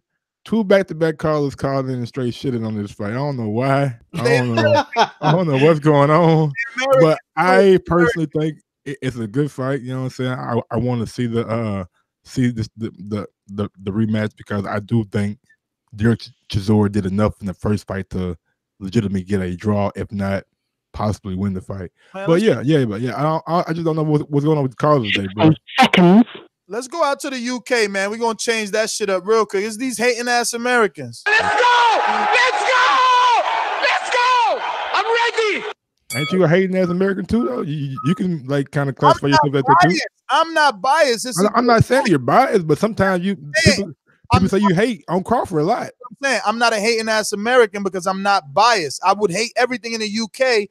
That would make me a hating ass American. The fact that I think this is a good fight shows I'm not biased. It's just the sheep of sheep. Wally, what up? Yo, TBV family. It's a good thing this show is worldwide, man, because if it was just an American voice on there, it'd be crazy, man. But my man JD, I don't know what's wrong with him. 10 seconds. Your headache or diarrhea, man. But the world doesn't revolve around the USA only anymore, brother. Do you know what I mean? This is called the World Heavyweight Championship, and this is worldwide boxing. These guys, he keeps talking about out of shape. People were praising fucking Deontay Wilder for beating Bermane Stiverne when he looked like my fucking granddad, bro. So just because these fighters are not known to American fight fans on a daily basis, don't mean they're shit. Before, there was a time when, you know, British level meant just British level. Now British level with some fighters, not all fighters, some fighters means fucking world class level. So right now, Americans are going through in denial stage. Soon, my boy AJ is gonna whoop Miller. Forget the April 13th date. Whoop Miller in America. Then they're gonna be like, oh shit, but the British can fight. And then Deontay's gonna be begging for a fight once he's lost his belt to my boy, the Gypsy King in the UK, because that's the worst mistake he could ever make. Fight fucking Fury again, because he's got people like Shelly Finkel that are, I think, on something, talking about that was the best Fury we'll ever see. Are you crazy? Fury for 18 months was getting rid of weight. Now he's going to be working on technique. He's tasted Wilder's punch, everything. Are you crazy? Wilder's the one who won't be able to get any better. So I'm telling you now, if AJ and Wilder don't get it on now, that fight is not going to be for undisputed, bro. That's going to be another fight. Wilder challenging AJ. That's what it's going to be, unless he retires because of that right hand. Oh, Wally, what? All right. Thank you, man. We're going to go out to Sko in Seattle. Talk to me. That's good. What up? What up? Man, shit, man. I don't too much care for this Dillian Whyte fight either, to be honest with you, man. It's fucking, it's a B-level fight for Dillian Whyte. I'm not, you know, I get he has to do the rematch and try to get the win in a dignified manner, which he does need to do if he's trying to prove he belongs in the top 5, which I think he kind of is, you know, sort of.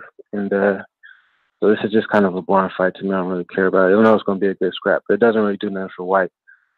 I'm excited about that Badu Jack and Marcus Brown fight. I really like where Badu Jack's career, how his trajectory's been going. His shit's been on fire for like 4 or 5 years now. I'm hoping he can get a crack at Alvarez and Bivol in the near future and try to solidify himself as pound for pound, because he's nice with it. He's one of my favorite fighters nowadays for sure. I mean, I don't know about that career trajectory looking good, because he had a draw that people thought he beat Adonis. Adonis loses to Gacek, and you tell me the next fight is a prospect / contender? Bruh, he's been taking niggas' souls. What are you talking about? I'm trying to tell you, bro. He been taking niggas' hearts away, bro. He been taking niggas' souls, giving them draws.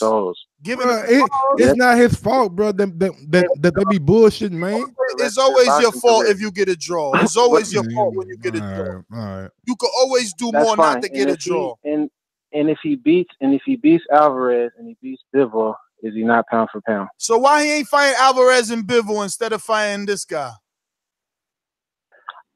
This guy, hey man, hold on. But we got trying to come up in the in-between fight. I think I like this fight. I'm not mad at this fight. And listen, I'm not mad at Marcus Brown. You know, for Brown, this is the opportunity he's he needs. Gonna be of a lifetime. So he's gonna come with for Badu Jack. And Brown's not a prospect. He was supposed to fight Kovalev.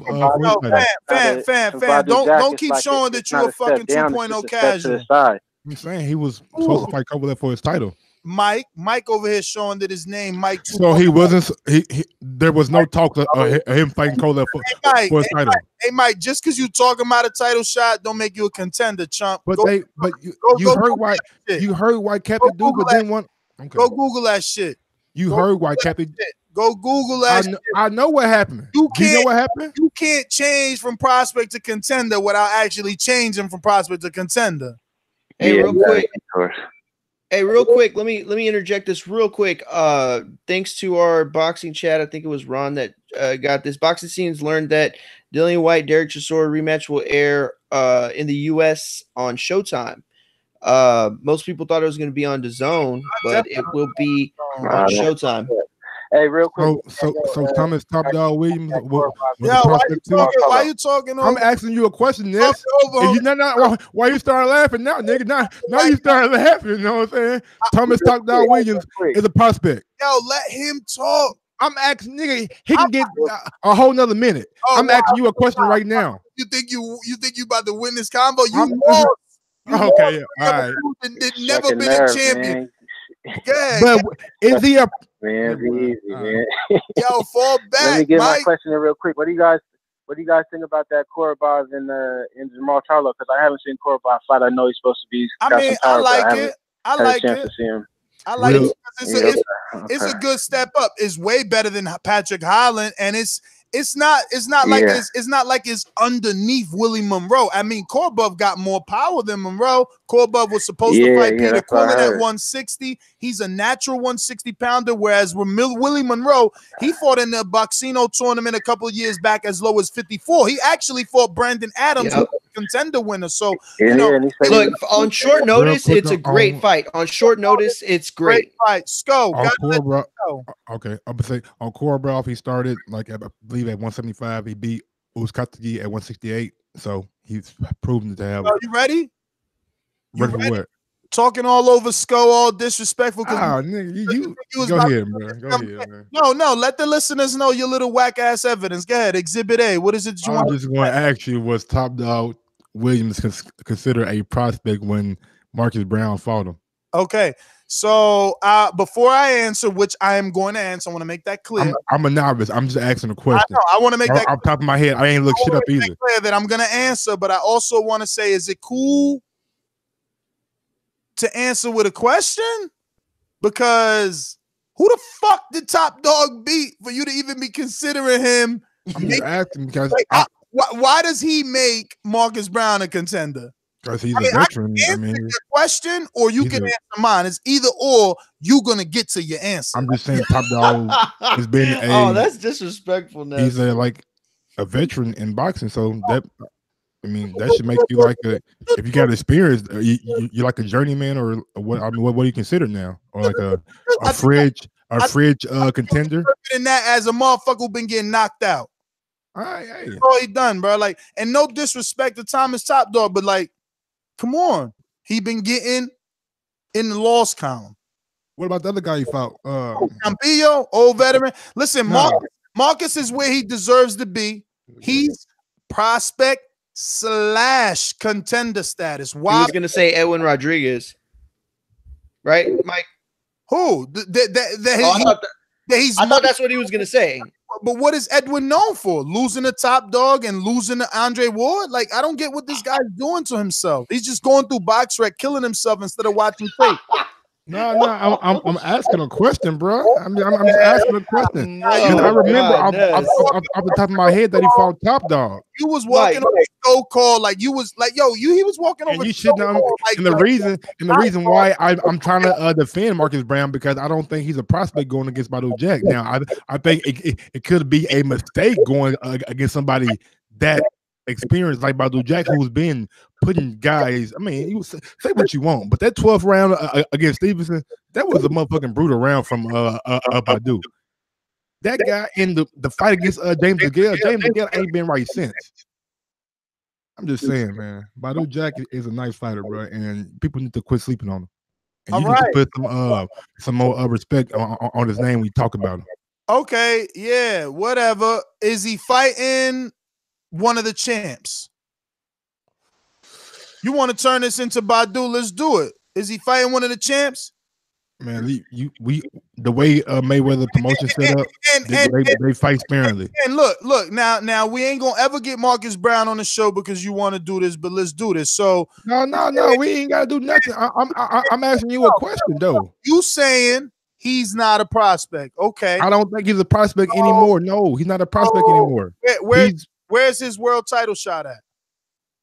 I just told you the reason why he didn't get one against Kovalev. Let me tell you, and you know why he didn't get one against Kovalev. Before you can start considering him a contender, he's got to at least be a former world champion, right? And maybe you want to get crazy technical and say that somehow, he beat Campillo, who was way past his prime at the time that they fought, and I watched it live, unlike you. Okay, that's like saying Earl Spence was still a prospect when he fought Bundu or something.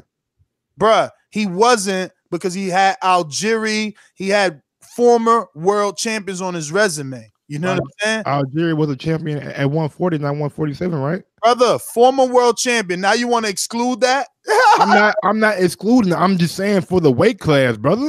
You honestly, always bring it up. I don't think Marcus Brown is a prospect anymore. I mean, thank you, man. That's all I'm saying. I really don't think you consider him a prospect. Give me your logical debate as to why he's not.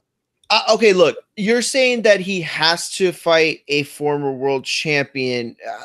I don't think that's look, you can fight a former world champion that's garbage versus, look, there are guys that Thomas Williams is better than that have won titles. Like, titles are given out like trinkets. Like, I think Marcus Brown has the experience that he's gotten, right? Former Olympian. This dude has been in a position already where he's climbed this prospect ladder. Like, he's not a prospect anymore. He is going to step up in a major way.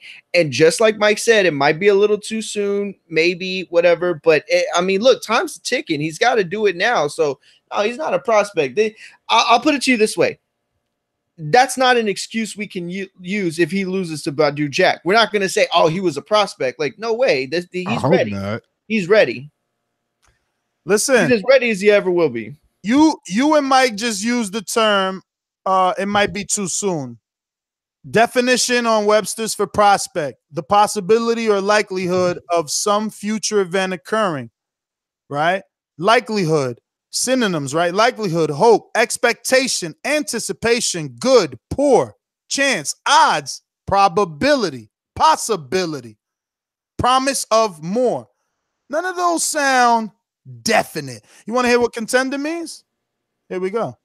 A person or a group competing with others to achieve something, which doesn't really give me what I was looking for, but I got to give it to you, right? Because we brought up the prospect.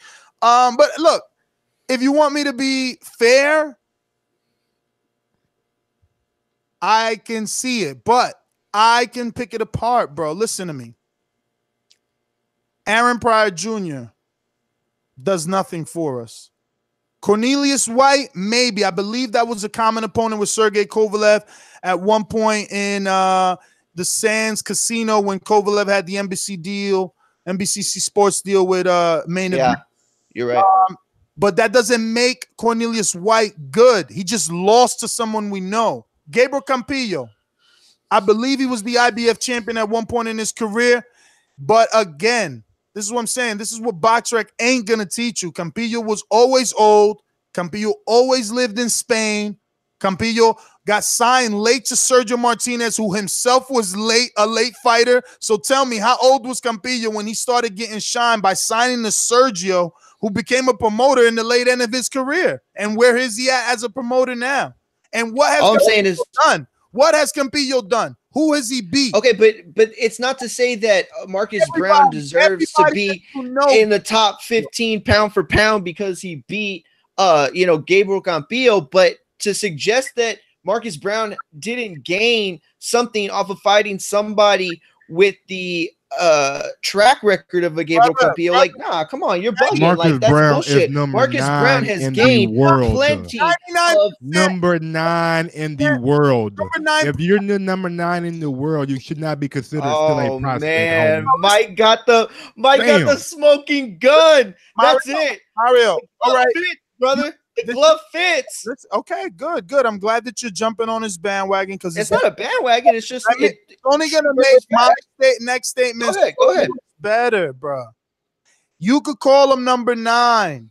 You could say whatever you want because that's a casual's response to not watching fights. After his win to Campillo, he fought Francisco Sierra. Nobody knows him. And then after that is when he fought someone that we don't know and we learned of because 99% every time you got an argument. Excuse me. Go ahead. 99% of the people that watched the fight in Brooklyn and on TV had Marcus Brown losing to Hot Rod.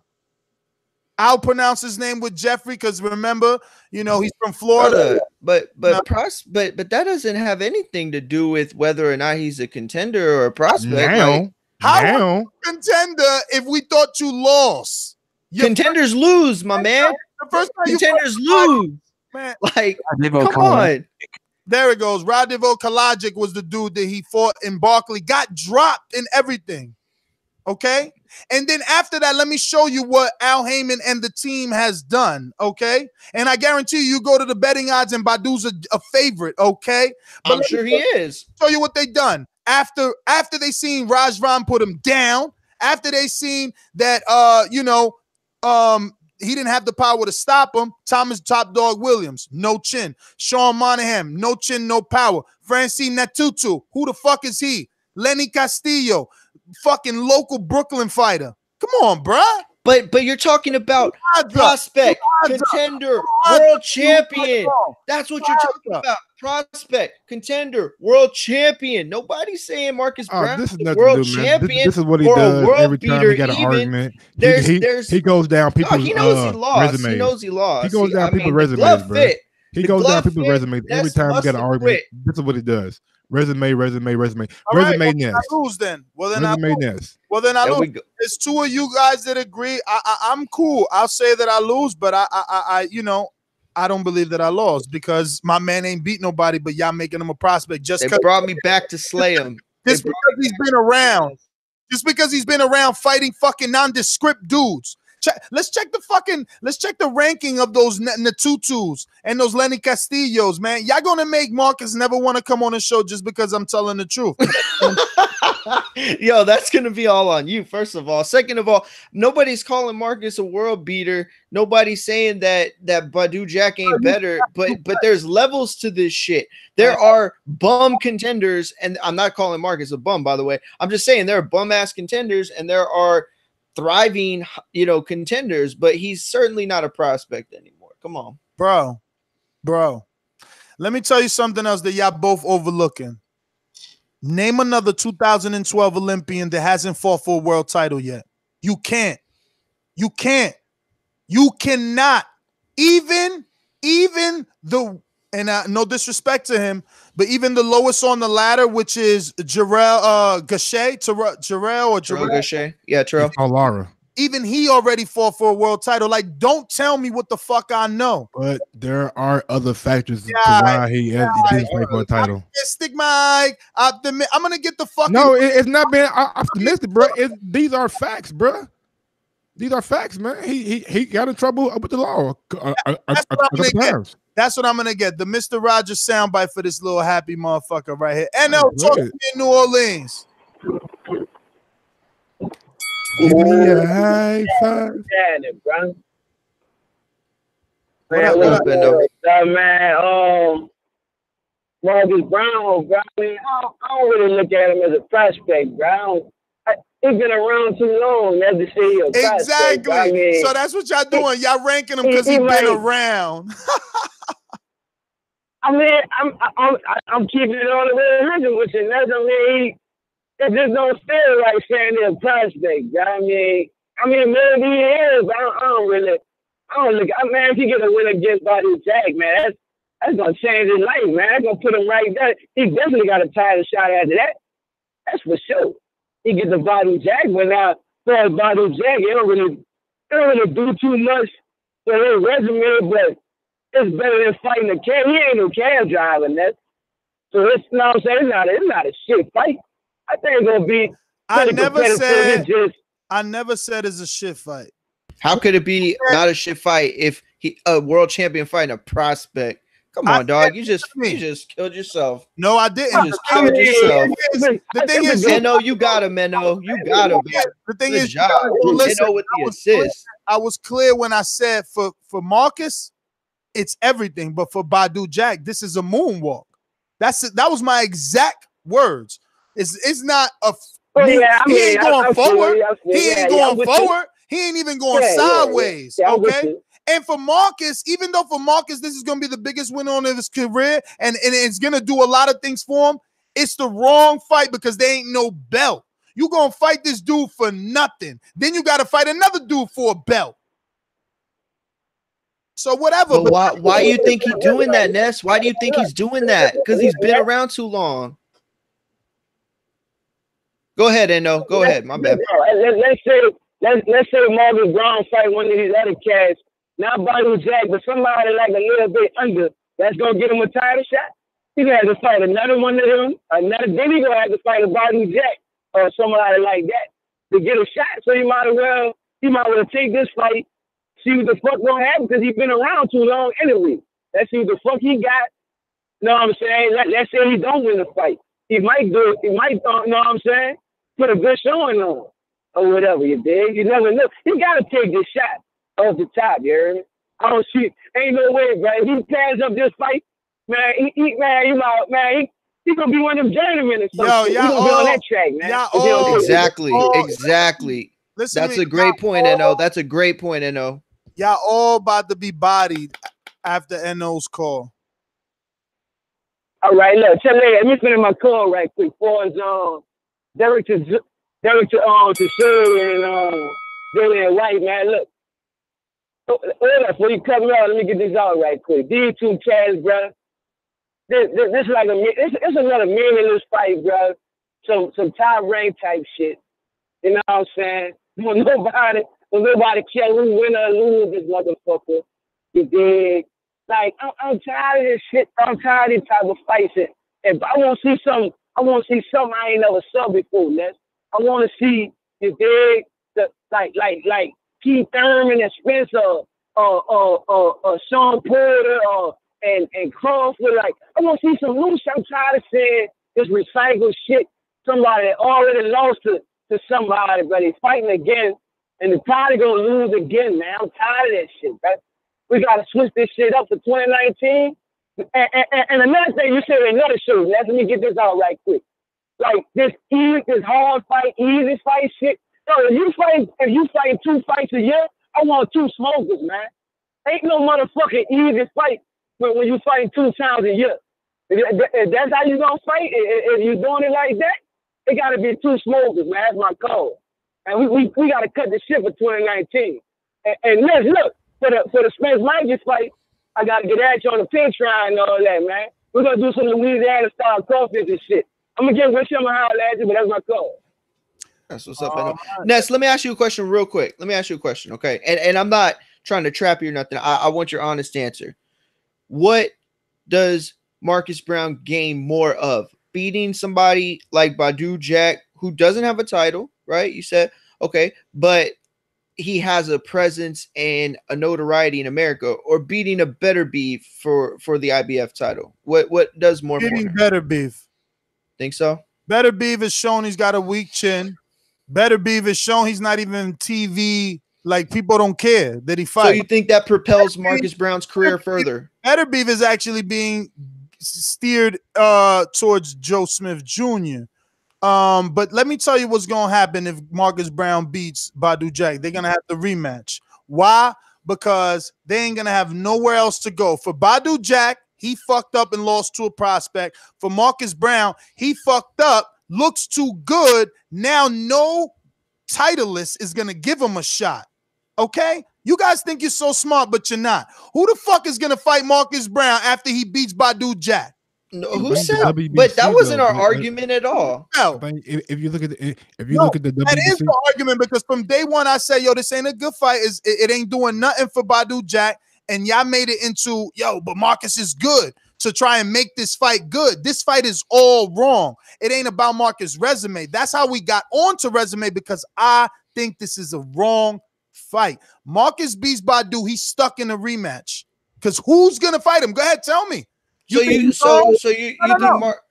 think Marcus can win, though? You think Marcus can win? It's rhetorical. I'm not asking you. I'm gonna ask you more questions. You think Better B's gonna cross the street all of a sudden, and Eddie's gonna let Better? I'm gonna tell you what's gonna happen with this fight. Can I please talk? Tell me. Govchik is a champion with the WBC, right? Who?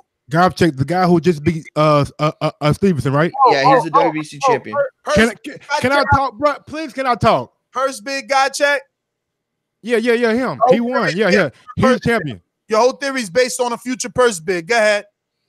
Badou Jack, number 1 in the WBC. Marcus Brown, number 2 in the WBC. This fight right here, probably a final eliminator for that title. Probably is going to be announced too. So there you go. Probably. It's funny. It's funny that you're shitting on a title. It's funny that you're shitting on a title when you just said that he should go after a belt more than he should go after Badou Jack, when you're saying in the same sentence that Badou. But what I'm saying is, you're telling me that Badou Jack is worthless when beating somebody. Not worthless. What are you talking? You guys are bugging, and you. I never. Nah, that's what you're saying, bro. Okay, well then you need to rewind the show, and you need to see that that's exactly how you sound. No, you need to not use words that I haven't used. I never used worthless. What'd you say? I said that this fight doesn't do anything for Badou. Oh man, can you go to the dictionary and look up worthless? Excuse me. Remember, I ended it in "this is a moonwalk." And I was telling you that this means he's going backwards. This isn't a side step or a step forward. For Marcus, it's a bad fight, because when Marcus beats what's considered the best, because everybody thought he beat Adonis already, the best light heavyweight, or one of the best, he will be that without a title. Why would Better be? So you're not saying it's worthless, you're saying it's worth nothing. That's what you're saying. My bad. That's such a big difference. I'm sorry, bro. I'm sorry, I misunderstood you. You were saying that it's worth nothing, not that it's worth less. Got it. My bad. Yeah, you got it. You cleared it up for me, brother. For Marcus, I guarantee you a rematch if he wins, because this is not going to age well. I'm telling you right now, this show is not going to age well for you. I'm just telling you. Who's going to touch him? Who's going to touch him? We're going through the resume to further put the nail in the coffin. But nobody's saying that. If he wins, he's going to be number one. I am not done. I'm going to fucking nail y'all to the wall and in the coffin as well. The names that you already lost. You said it yourself. Which I said I don't believe I did. The names that I will list off now have all faced a champion, current or former. All are perceived way ahead of him.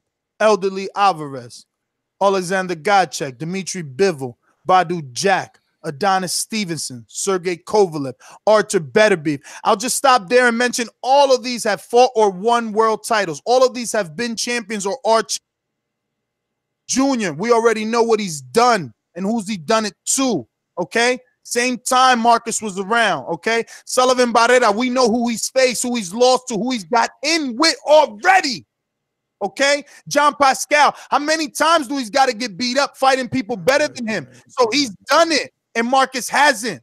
Stop it. Now, you wanted me to mention a dude that hasn't done it? Anthony Yard. Now, what do they consider Anthony Yard? Is he a contender? Yeah. He was online for a title shot too, bro. I'm done with this guy. This guy thinks, yo, you need to fucking go do some research. He thinks being in line, being talked about to be in a shot for a title makes you a contender. Get out of here. Let me go to Oliver and make sure he's boomeranging in. Oliver, do you want a double call or you just listening? Oh, I'm in here. All right. I want to talk about the Chisora Whyte fight, though. Oh, fuck. Fuck. I wanted someone's opinion on this contender shit. Eno already broke it. You lost. So, yeah, let's stay on topic. Number 1 and 2 in the WBC. No, well, holding myself to the same standard that I hold the UK fans to, I can't really knock the fight on initially. I wasn't really feeling it. I don't really rate Whyte. I think he's extremely sloppy. I don't rate the Lucas Brown. I'm impressed with Joseph Parker, but I do have to just call it for what it is, and he was a previous champion. So he has done some work. And when I'm saying I need to hold myself to the same standard I hold the UK fans to, I want to see Wilder and Fury, because there were, it's not considered complete. And the reality is, it's the same thing for their previous fight. And Chisora's coming off an impressive knockout. So here, Whyte is taking the fight to, to provide some closure, and we can see once and for all who's the better fighter out of the two. So I can't be blinded by the fact that I would prefer to see him fight a Big Baby Miller or a Luis Ortiz or someone along those lines. But this is a fight that's controversial, or the first fight was controversial. So I can't really knock him for getting it. And I would like to see, I am rooting for Chisora. I'll be honest, I'm shooting from the heart, not necessarily from what I see, but the fact is both of them are sloppy fighters. Both of them are really sloppy fighters. But my question to you guys is, what impact is David Haye supposed to be making? I can understand from a promotional standpoint, but with the inclusion of David Haye, what's really the big deal? Well, he's supposed to be helping with diet and other aspects in training, as far as polishing up, like whether it's going to work, which I think is what you're like, the point you're trying to get to is, I don't know. I just think David Haye brings a certain cachet over in the UK, and maybe certain doors open up with him on your team that may not necessarily open up if you don't have him on your team. Yeah, I get it, but the reality is, David Haye, he punked out of the Tyson Fury fight a while back. We ain't talking about his resume. You talking about the impact that he's going to have on another fighter. Right, but this is my point. So this is a guy who's cowered out of fights previously. What are we talking about when he's not really a heavyweight and he's been fighting at heavyweight? You know, I just don't understand what benefit he's supposed to be bringing to the fight. But I do think Chisora has a lot of fire for this fight. So it's going to be entertaining. So I wish them both luck. But I'm definitely rooting for Chisora.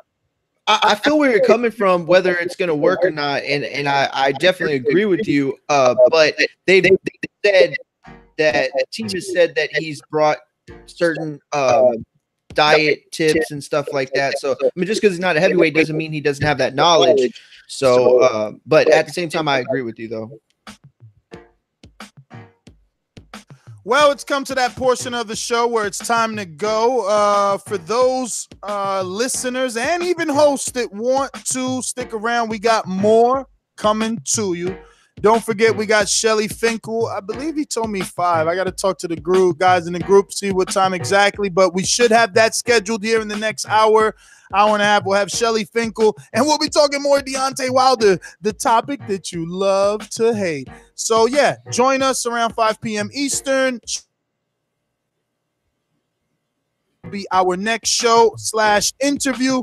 If you have enjoyed everything we've given you today, hit that thumbs up button. Head on over to patreon.com / ThaBoxingvoice and support the movement. But you can always help us out absolutely free by Thinking of doing some shopping? Need to buy that last-minute gift? Take advantage of Amazon's already extremely competitive pricing and very fast Prime delivery that doubles as Amazon's own Netflix service. Bookmark our hyperlink at ThaBoxingvoice.com/Amazon. It costs nothing, but whenever you use it, we receive a small kickback that is used to produce new content. Yeah, man. And today is the last day to go over to the boxingvoicestore.com and get 20% off everything in the store. That's the coupon code is GIFT20. There's 20% off everything in the store. So go in there and check out shirts, more shirts and hoodies and all kind of good things. Go ahead. Cell phone cases, you even get coffee mugs, everything TBV. It's another way to support the show. You know, Rob and Mario, they're going full time, so we need to get this thing working like a well-oiled machine. We're going to be doing a Patreon-only episode a little later, so head on over to patreon.com and click on the Patreon link for topics. Today's Untitled episode. So, yeah, Mario.